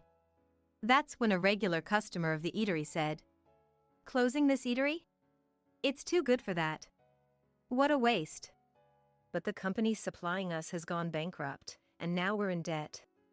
Then let me help you personally, and you can revive the eatery with that. The regular, truly lending the money immediately to my father. You've saved us. We'll definitely repay you. Don't worry about the money for now. Just keep making delicious meals. Saying that, the man left the shop. Afterward, my father started dealing with a larger food wholesaler, which offered ingredients at a cheaper rate. Fortune seemed to smile upon us, and our family's eatery was saved from bankruptcy. About a year later, I went with my father to return the money to that regular customer. While my father and the man talked, a young man approached me. "It seems you've borrowed money from my father." Listening to him, I learned that he was the son of the man who lent us money. His name is Thomas, and he works for his father's company. "You're beautiful. How about going out with me sometime?" "Me? Go out with you? Why not?" Think of it as a way to say thanks for the loan. It's true that we were helped by the loan. But my father had already properly thanked him. I don't feel obliged to go that far, but as I thought this, Thomas whispered to me, "The daughter of an eatery owner is ungrateful." I could spread that around, you know. "But that's..." I couldn't talk back. Even if he did spread rumors, I don't think it would harm me. But it could trouble my father. And what would the customers think? With these thoughts, I couldn't refuse his offer. I don't like it, but I'll tolerate it this once. With that thought, I went out with him. But it turned out to be more fun than I expected. He was interesting to talk to, and he knew lots of places to go. The restaurants he chose were all tastefully picked. Despite my initial bad impression, he might be a good person after all. Maybe it was wrong to think that way. I soon found myself being asked out by him. "I have fun when I'm with you." "I have fun too. It is my first time that I can think about marrying." "If that was to you who are serious and good girl." Swayed by his simple words, I started a relationship with him, considering marriage. After that, he continued to guide me in various ways. Eventually, a few years later, I found myself married to him. Of course, I never thought at the beginning of our marriage that it was all a trap by him. He seemed genuinely kind, and I felt loved by him. But it was all a lie. As soon as we got married, his attitude changed drastically. "Here, this is my salary for the month. Manage it well." I opened the envelope he handed me. It was a salary statement. The salary itself was transferred to the bank, so it wasn't strange to receive only the statement. What struck me as odd was that the statement was handwritten. Nowadays, it's almost unheard of. But when I got married, 25 years ago, it was a time when personal computers were just becoming widespread, so a handwritten statement wasn't out of place. "There's over $1,000, so it should be enough, right?" I murmured to myself, trying to be convinced. I managed our life with that small amount of money. As our marriage continued, I gradually felt something was off. It was his lifestyle. He left home at a fixed time every morning. But his return was never at a set time. It varied day by day. I'm busy with various jobs as my father's successor. Then, could you call before coming home? Stop nagging. All right, I'll call. He shouted. His attitude made me feel even more uneasy. Maybe he's out playing around. Perhaps he even has an affair. I had these thoughts, but I was too scared of his shouting to confront him. In the end, I couldn't say anything, despite my doubts about his behavior. Eventually, our son Richard was born. I thought maybe he'd change a bit with a child. But he remained the same. Looking back, I think that's when I started considering divorce. Then, when Richard was about middle school age, I got a call from my mother while I was out shopping for dinner. What? Dad's in the hospital. It was news of my father's hospitalization. I rushed to the hospital. Mom's just exaggerating. My father laughed heartily. I felt relieved. But in that moment, I remembered something and my heart leaped. Oh no! I forgot to contact Thomas. By then, it was too late. My mobile phone was filled with countless calls from him. When I called back in a hurry, his displeased voice came through. Where are you? What are you doing? Hurry back and make my dinner. I'm sorry. My father. Huh? Your father? Your own father? Thomas asked in a slightly harsh tone. I answered in a small voice. Yes. He was suddenly hospitalized. Your father has nothing to do with it. You are my wife. I closed my eyes in fear at his shouting. I'm terrified of his loud voice. But I couldn't just let it go without responding. I braced myself and retorted. Isn't it natural to worry about one's father? That should be okay, right? Shut up. Don't talk back to me. No, I will say this. You would rush to your own father's side, wouldn't you? When I asked this, he suddenly fell silent. Putting himself in my shoes must have struck a chord. I thought so, but his reply was beyond my imagination. Huh? Even if my father was hospitalized, I'd ignore it. After all, I wouldn't be troubled if he wasn't around. I was speechless. This has to be a lie. That's what I thought, but I couldn't deny it. After much hesitation, I had said this to him. I'm not like you. Sorry, but eat out tonight. That was all I could say, my maximum effort. I hung up the phone, still in a daze. Since that incident, I truly couldn't believe him anymore. It was then that I finally realized that the happy times before our marriage were all an illusion. Ah, I see. He wanted a housekeeper, not a wife. Saying it out loud made me sad. But I couldn't just stay sad. That's right. If I'm going to divorce, I need to prepare. I started to prepare for the divorce.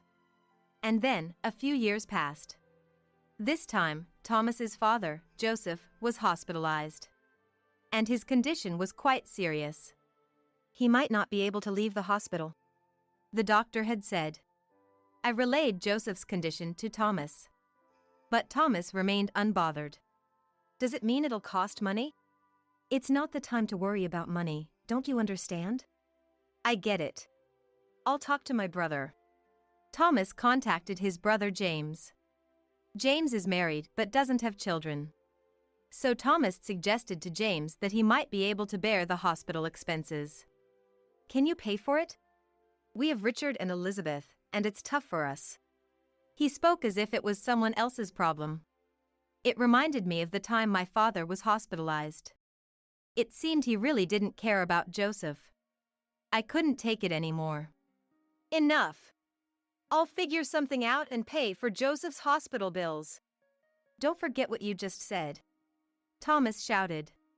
I nodded firmly. In the end, my words triggered us taking on the burden of Joseph's hospital expenses. Also, due to his illness, Joseph stepped down from his position as the president. And Thomas took over as the president. Regardless, Thomas didn't like that I had spoken up. Since then, he blatantly stopped coming home. Even when discussing Richard's future plans, Thomas ignored my calls and didn't return home. Dad's not coming home again today. I'm sorry, Richard. I'm causing you trouble. It's okay, I don't care about Dad. But I want to go to a university in Boston. That's right. Don't worry about the tuition, I'll manage it somehow. Soon after, Richard's enrollment in a Boston university was confirmed. Naturally, Thomas didn't see Richard off. Once Richard moved to Boston, the house suddenly became quiet. By then, Thomas was only coming home about once a week. There's also Joseph's hospital fees. Could you transfer a bit more? Huh? I've already transferred over half of my salary. It should be enough for you alone. The amount Thomas transferred was just a little money. Clearly, it was only a fraction of his salary. Saying over half was definitely a lie. I knew that.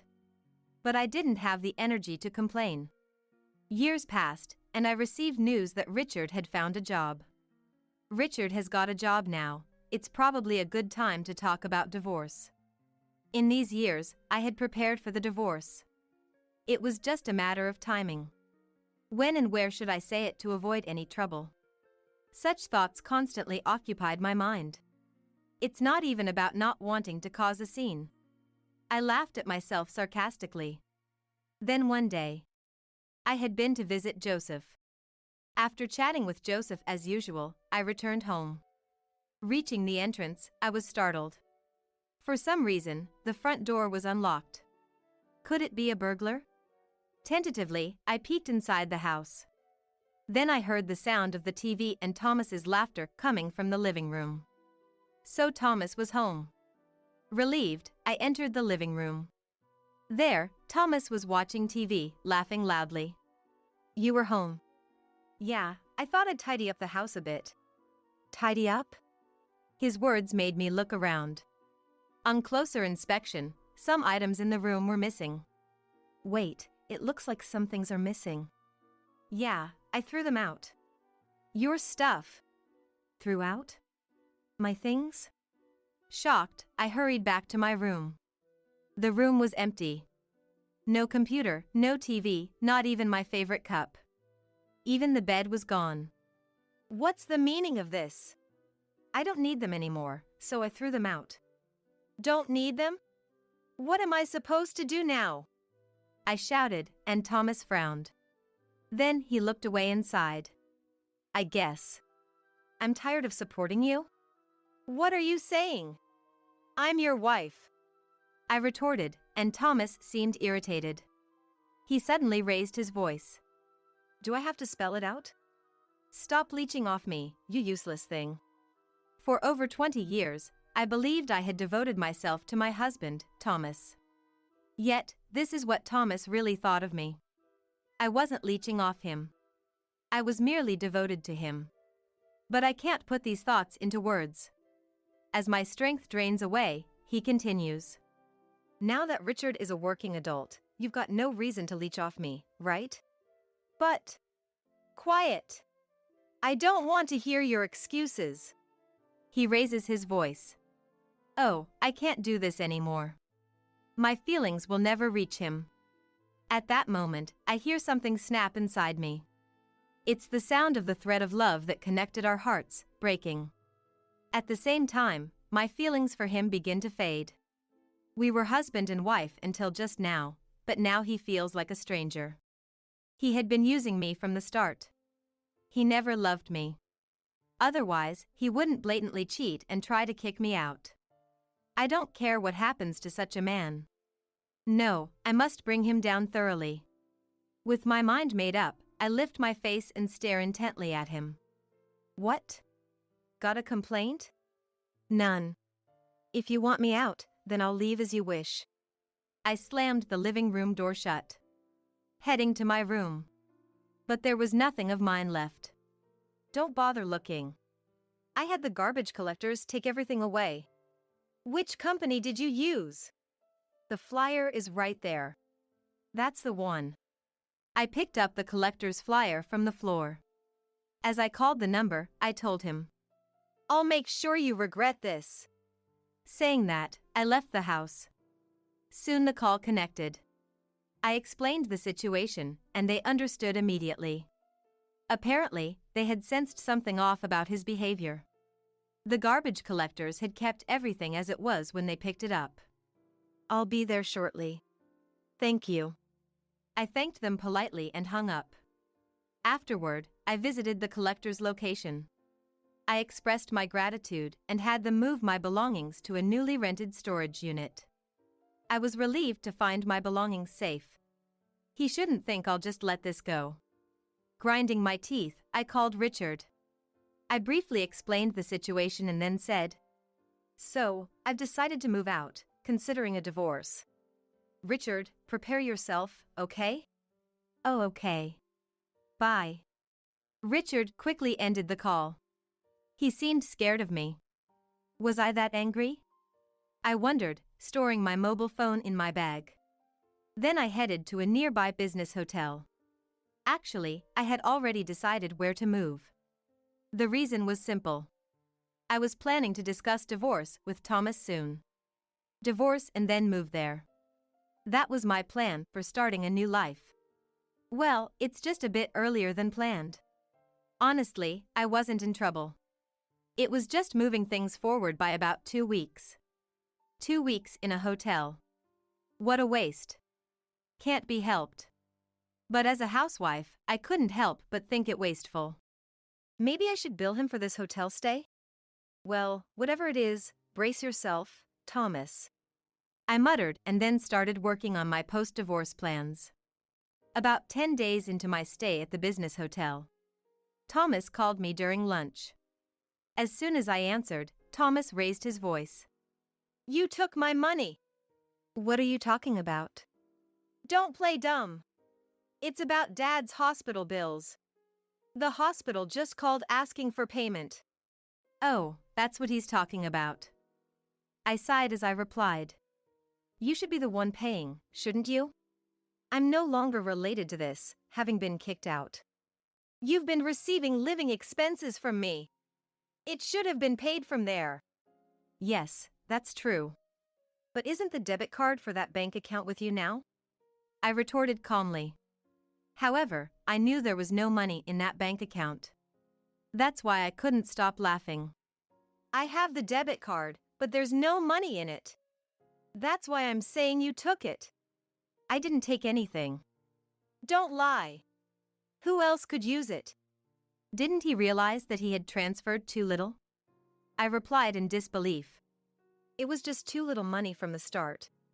If there's no money for the hospital bills, why not use your own allowance?" "Allowance?"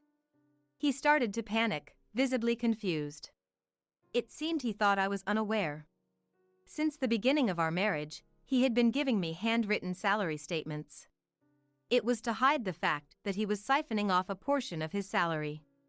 In other words, the skimmed money was his allowance. "I once asked Joseph about your salary. How much is Thomas earning?" "So, that's..." He looked puzzled but told me. So, I knew about the skimmed money. As I told him, he fell silent. There was a long silence, making me wonder if the call had dropped. Then suddenly, he raised his voice. "What's wrong with using the money I earned? It's your fault for using up the money I gave you." Okay. So? "We're getting divorced. I'm going to demand compensation. You'll pay back the money you spent." At that, I sneered. Perfect timing, I had evidence. Now Thomas couldn't escape the truth. I responded with a smile. "Oh, thank you. I wanted to get divorced too. Come to my place for the divorce discussion." "What?" "No, but..." "You want to divorce, right? I've prepared evidence of your affair and am waiting." Though I couldn't see him, his voice sounded strained. "Evidence of an affair? What are you talking about?" No use pretending. "I have the evidence photos." "Evidence photos?" I could almost see him getting pale. Suppressing my laughter, I continued. "Then, I'll give you the address. Let's meet next Sunday to discuss in detail. I gave him the address of a certain location and quickly ended the call. I had successfully set up the divorce confrontation. Now, if only I could make him apologize. Honestly, that would be the trickiest part. I steeled myself for the upcoming meeting. On the promised Sunday. I was already at the meeting place before the scheduled time. I wondered when he would arrive. Looking around, I spotted Thomas in the corner of my eye. Over here! I waved and called out. He looked up, surprised. Here? Yes. Didn't I give you the address? But, this place, whose mansion is it? Thomas looked behind me. There stood a mansion worth about $1 million. Much larger than a normal house, with a garden. A 3-story building with a basement and a theater room. Luxury cars parked in the built-in garage. Pointing at the mansion, I said with a smile. This is my house. It's newly built, so it's beautiful, right? Your house? Yes. I thought I'd live here after the divorce, so I started building it a while ago. Yes, the place I had called him to was my newly built house. Thomas, thinking of me as just a housewife, was understandably shocked. Pushing him from the back, I led him into the house. I guided him to the living room. Let's start our discussion. This is my lawyer. I introduced my waiting lawyer. But Thomas was too distracted. Restless, his gaze never settled.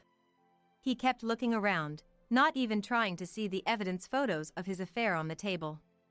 Also, he didn't respond when spoken to. Frankly, the discussion was unproductive. Eventually, he asked in a quiet mutter. How did you afford this house?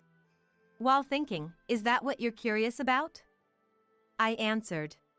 I just bought it, normally. Liar! A housewife can't afford to buy a house. It's said that to buy a $1 million house, one needs an income of around $150,000 per year. But I have that kind of income. So, I answered calmly. I earn that much. Do you have a problem with that? No, but how? I started helping out at a friend's company, and before I knew it, things turned out like this. The story goes back a few years. When I decided to divorce during my father's hospitalization turmoil, I started preparing for it. The first thing I did was look for a job. I wouldn't be able to live without a job after the divorce. So, I searched for a job to sustain myself. But good jobs aren't easy to find. That's when I consulted my close friend Linda. Why don't you help me out with my work? What kind of work do you do? Aquaculture on land. Land-based aquaculture involves artificially creating facilities like pools for farming. There are downsides, of course, but it prevents ocean pollution. It's an eco-friendly type of farming. Linda's father started it, and now Linda had taken over. So, you had been working there? Thomas asked tentatively. After I started helping, the business began to thrive. I was mainly involved in negotiations and administrative work. Linda was grateful for my help, and eventually, I was promoted to an executive position. It was all coincidental, but I believe luck is part of one's capabilities. Hearing my story, he looked dejected. Then, after a moment of thought, he suddenly looked up. Okay. Let's pretend this divorce talk never happened. How about we start over? As he spoke nonsense, I coldly replied. Are you crazy? No, I genuinely want to start over with you. Thomas pleaded fervently. But seeing that he was only dazzled by my money, I retorted with a raised eyebrow. I refuse to be with someone who cheats. And someone who neglects Joseph. No, about my father. Enough. You don't know, but I was the one paying for Joseph's hospital bills. The money Thomas gave me was really just a little. After paying for food, utilities, and other expenses, there was usually nothing left, sometimes not even enough. He only gave me that much. Obviously, there was no way to pay Joseph's hospital bills with it. At first, I managed somehow, but later I paid them with my salary. And yet, you never listened to me or visited Joseph. Well, that's because I can't trust someone like that. I raised my voice, and he fell silent. Then, the lawyer discussed the compensation. Thomas couldn't say anything. He just kept his head down until the end. Eventually, prompted by the lawyer, Thomas signed the divorce papers.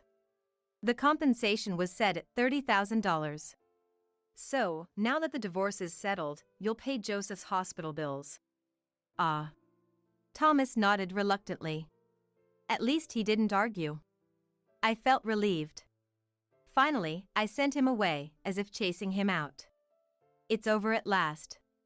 The only regret was that he never apologized. But I had one last card to play. If I played it, he would apologize. Thinking that, a smile crept onto my face. A few days later, after leaving the company, someone called out to me from behind. Hey, Elizabeth! Turning around, I saw Thomas standing there. Don't address me so familiarly. We're divorced. Shut up! What did you do? He looked at me with an angry, red face. His reaction told me everything.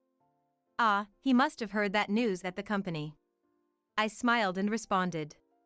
What do you think I did? Don't joke around. Tell me how you got me fired. He stomped his foot. His frustration amused me, and a smile escaped. Isn't it your own fault? Getting punished for having an affair with the office clerk? His affair partner was a clerk at his company.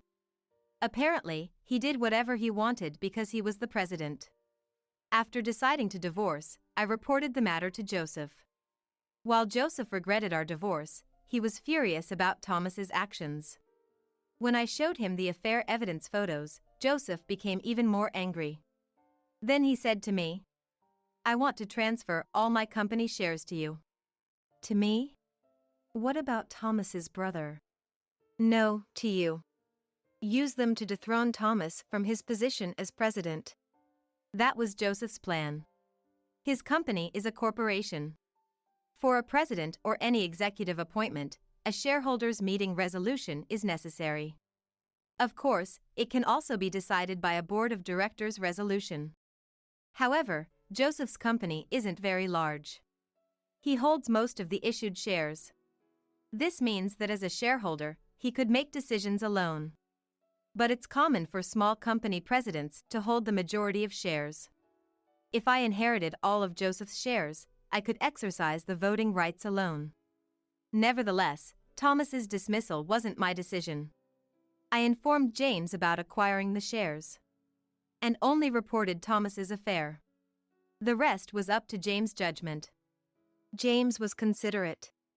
James, huh? Why would he do whatever you say? It's not about following my orders. It's about doing what's best for the company. As I said this, Thomas collapsed on the spot. Then, he began to mutter apologies. I was wrong. I'm sorry, please forgive me. I won't. If things stay this way, I'll have no job and be left destitute. That's not my concern. It's all his responsibility. I won't forgive you even if you apologize. Please! Forgive me! I'm begging you! He apologized profoundly right there. I turned my back. Sorry, but there's nothing I can do. Why not? If you own the shares. I sold them to James and his wife. I don't want anything to do with you anymore. At that moment, I heard his sobbing. Of course, I pretended not to hear and walked away. After his dismissal as president, Thomas had to leave the company. He might have stayed if he had been an employee or a working director. But Thomas was arrogant, having joined the company through Joseph's referral. I refused to be an employee. He even said that. So, when he was dismissed, he was kicked out immediately. Now he's working a part-time job at a grocery store, but re-employment at his age is difficult. He's likely to spend his old age in regret and without money. As for me, being divorced allowed me to focus more on my work. There's no talk of remarriage, but I have a few male colleagues. Spring might come again for me. I was thinking about this when Richard called. I'll bring my girlfriend over sometime. That's great. I'm looking forward to it. I failed in marriage, but I don't want Richard to. But I'm sure he'll be fine. Richard is much more sensible than me. My husband has a curious name, Wyatt. I had no way of knowing that my mother-in-law's fierce wishes were contained therein when I met him. I'm Ashley. Currently 44. This story dates back to when I was 32 and discovered the origin of Wyatt's name. We met in college. We're the same age. He went on to graduate school, but I got a job. Then, at 27, we felt it was time to settle down, so we got married. He was serious and very reserved. He's so earnest that instead of saying I like you or I like you a lot, he straightforwardly says I love you. That's one of the things I loved about him. However, he had one worry. When we went to his family home for a family meeting, his mother, Madison, told us, "We won't accept marriage unless we live together." Oh no. But we were having such quality time together.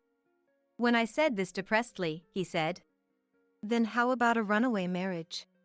Wyatt made this astonishing proposal. He's so serious, he might just do it. No, Having been loved by my parents all my life, the thought of being estranged from them due to marriage troubled me. Well, I'll continue working, so I'll be out mostly. It should be fine. I agreed. Are you sure? I've already received the entire inheritance, so even a runaway marriage would be fine, he said with a straight face. His father had apparently passed away from illness when he was in high school. No, yeah, it's fine, I understand, for now at least. And so, with our marriage, living with my MIL began. Right with the cohabitation, the troubles started. Harassment towards me from day one. Isn't this supposed to start later on? We had a wedding reception at noon. We had moved our belongings the day before and started living in Wyatt's family home that day, but first, "Make dinner, please," was how it started. It's already past 6 p.m., and I'm tired from the wedding reception, but it's MIL's order, and I didn't want to start trouble on the first day. So, I'll make something from what's in the fridge, I said. There's nothing in it. She showed me the empty fridge. Start with the shopping, she said. And don't talk to me every now and then. You're the last person to come into this house, which means you're the lowest here. I don't want someone at the bottom to talk to me casually. Also, find the cooking utensils and seasonings yourself, and manage somehow. So, without even being told where the nearest supermarket was, I ended up having to whip up dinner from scratch. I managed to locate the nearest supermarket using car navigation, but searching for spices and pots took a while. Finally, dinner was ready. Done! I called out only for Madison. But she called Wyatt, who was upstairs, and said, "A delicious meal is ready. Ashley's tired, so I made it." Hey, wait. From the first day, this marked the beginning of a thorny path. Madison's harassment continued daily. Even after returning from work, cooking was my duty. Laundry, of course, was too. And she'd claim to Wyatt that she did it all.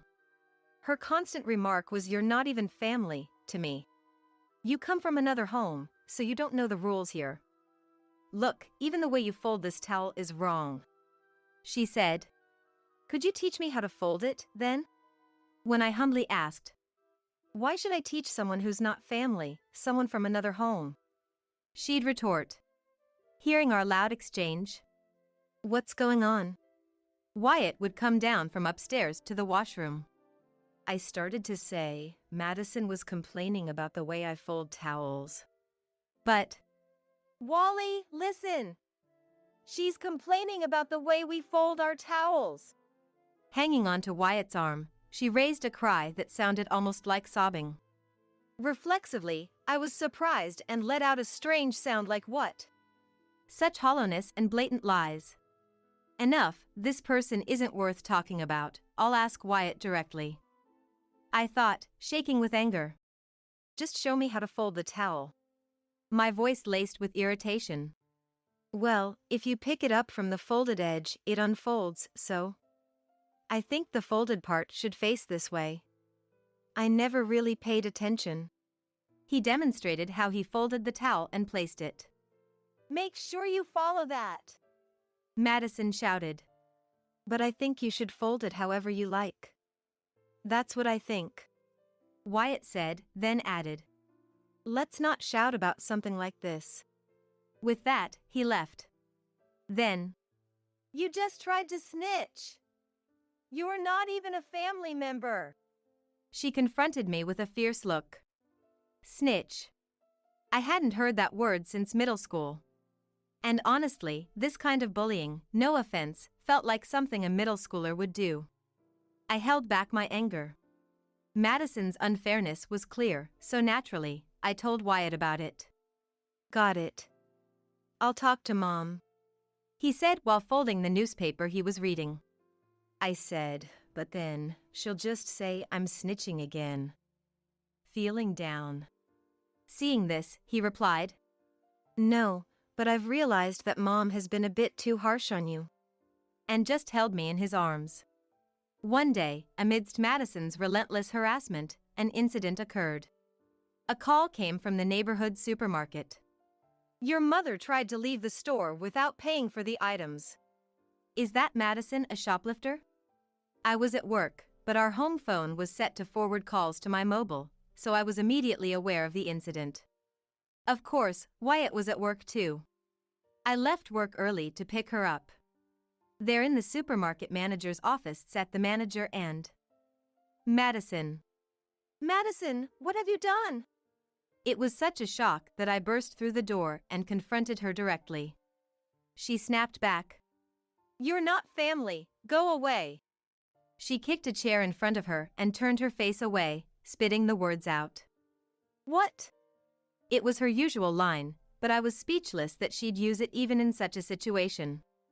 I was frozen in place. It's all recorded on the security camera, the manager then said. I realized then that I hadn't apologized to the manager. It's not like people practice how to react when a family member is caught shoplifting, so I hope he'd forgive the oversight. Apologizing was the priority. I'm very sorry for this, I said. Madison, upon seeing this. An apology from someone who's not family doesn't mean anything to me, she scoffed. This wasn't solving anything. And her attitude. Both the manager and I were stunned into silence. She kept sulking and turning her face away. 2 hours later, Wyatt arrived. Then, Wally. It's finally happened, because of this DIL. She's been bullying me, and the stress. Madison suddenly burst into tears. The manager and I were speechless at her sudden change in behavior. After 2 hours of silence, this was her reaction. I'm very sorry. We will pay double the cost of the items, Wyatt said, bowing his head. Shoplifting. This is unbelievable. And for 2 hours until you came, I was just being ignored. Actually, Wyatt stroked my back soothingly. This isn't her first time. What? Shoplifting is like a habit for her. It's happened before. And you didn't try to do something about it? Surely, as a family. Dad used to handle it before he fell ill. It stopped after he passed away, but it started again when you came. I couldn't quite understand the logic behind it. I didn't understand, but I can't stay silent anymore because she's accused me of you're not part of my family, go home, and you are bullying me. I'm sorry, but I'm going to fight back. He just kept silently stroking my back. 2 months later, another supermarket called about Madison shoplifted. Here we go. Thumbs up for a family member's crime is inappropriate, but I was actually waiting for this. Holding a certain document, I stood up from my desk at work. The supermarket where she was caught was quite far from our house. Ascending the stairs to the waiting room where she was, How did you even get to this store from so far away? I heard the manager's loud voice from the door. The previous manager was slim, but this one seemed stout just from his voice. As I opened the door, indeed, there stood a large, burly man. But her response was unexpected. By taxi. Taxi. You took a taxi all this way just to shoplift. The manager's voice, fitting his size, boomed again. I bet you've been banned from all the supermarkets in the neighborhood, haven't you? It was my turn to enter. This being the second time, I first apologized to the manager. Then turned to confront Madison. Madison, I do the shopping, don't I? You don't need to buy anything, so why go out to shoplift? As expected, Madison spat out her usual line. You're not family, go away. Here it comes. I've been waiting for this line. I decided to confront her with every single fact. Then I'll leave. And by the way, Wyatt won't come to pick you up either. At that, Madison exclaimed, "What?" surprised by the unexpected answer. I mean, I slammed the paper I had on the desk in front of her. You're not Wyatt's family, are you? What? Even the manager, with his large build, was taken aback. Do you understand this? I smile and say to the manager next to me. Her shoulders started to tremble. Since I was constantly being told you're not family, I thought I'd retort with I am a family member, look here, next time. So I fetched our vital records, and to my surprise, it turns out you're not the family member here. Her shoulders trembled more violently. Wyatt knows all about why it's come to this. He's on his way here today. He's coming, but he won't be picking you up anymore. What? Her face began to turn pale. Beside her. What does that mean? The manager interjected.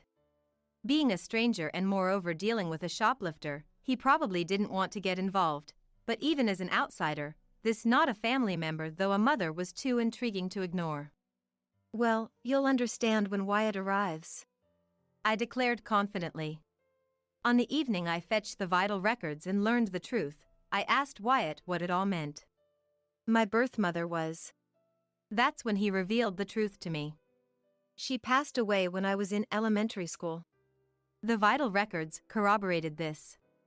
And the name of Wyatt's deceased mother wasn't Madison, the woman living with us now.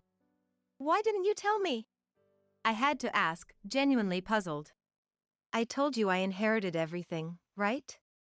I said that when we were talking about possibly having a runaway marriage, and I thought I had explained it then. Your words were far from enough. Typical of the reticent Wyatt. However, what he shared next was quite surprising. That too was about to be laid out before our eyes. As before, Wyatt arrived 2 hours late. I'm terribly sorry for this. He first apologized to the manager. Wally. In front of the vital records, Madison started to tremble. It's not true, you see. It is true, isn't it? She gasped and flinched. You know what I'm talking about. Wyatt let out a sigh.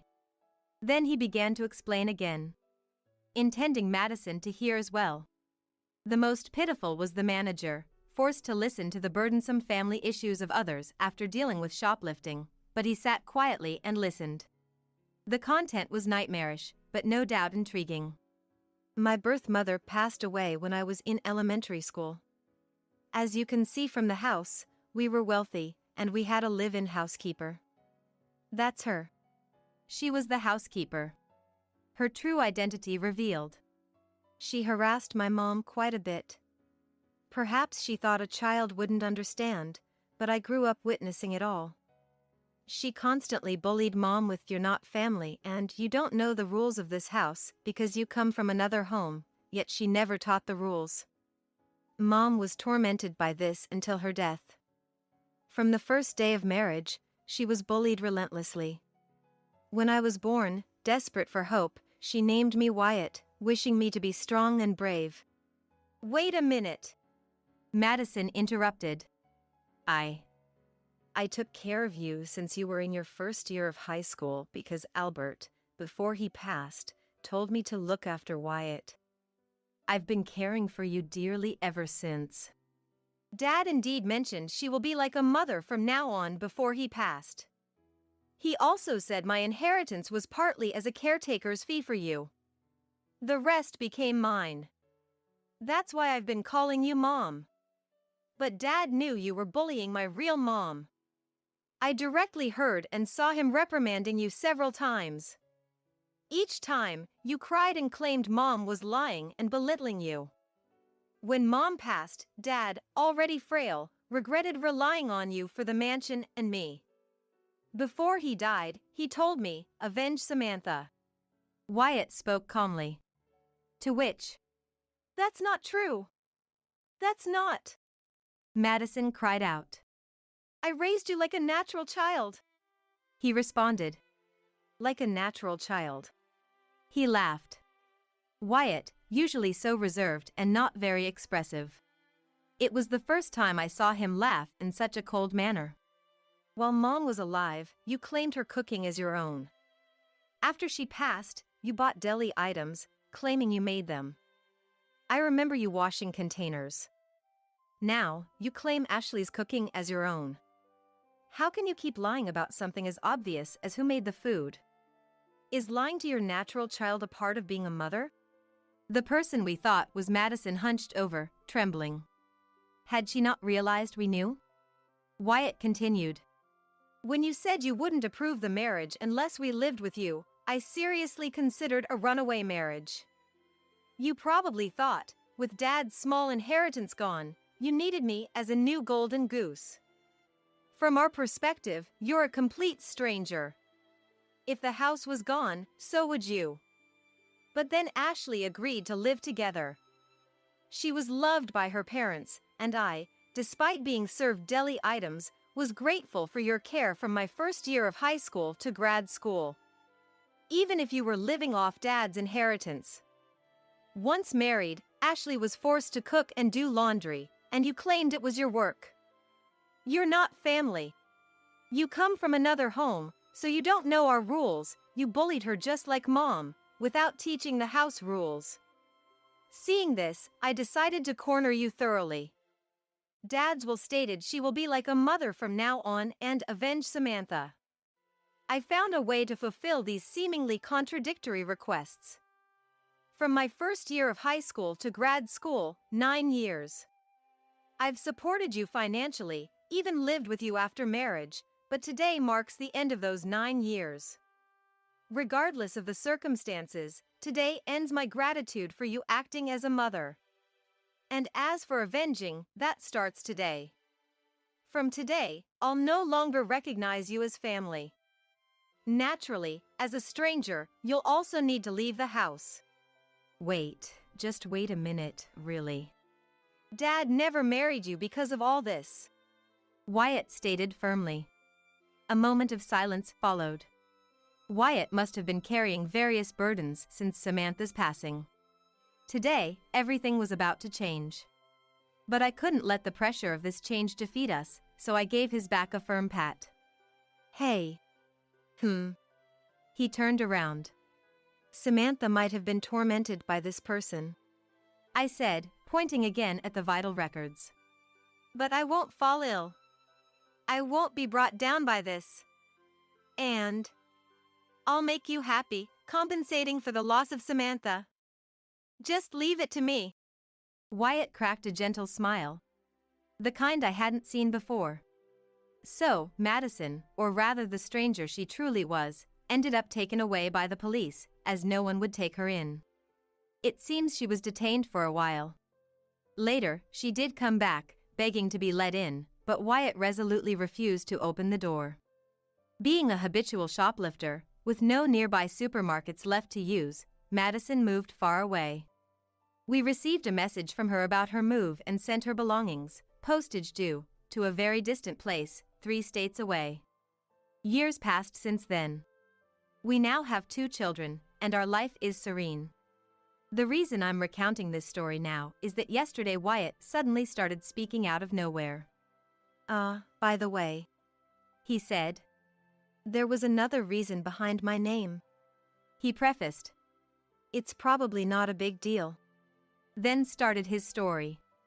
The year I was born, John Wayne passed away.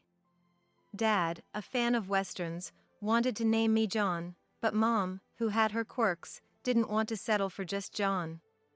Instead, she thought of a western hero. Wyatt Earp!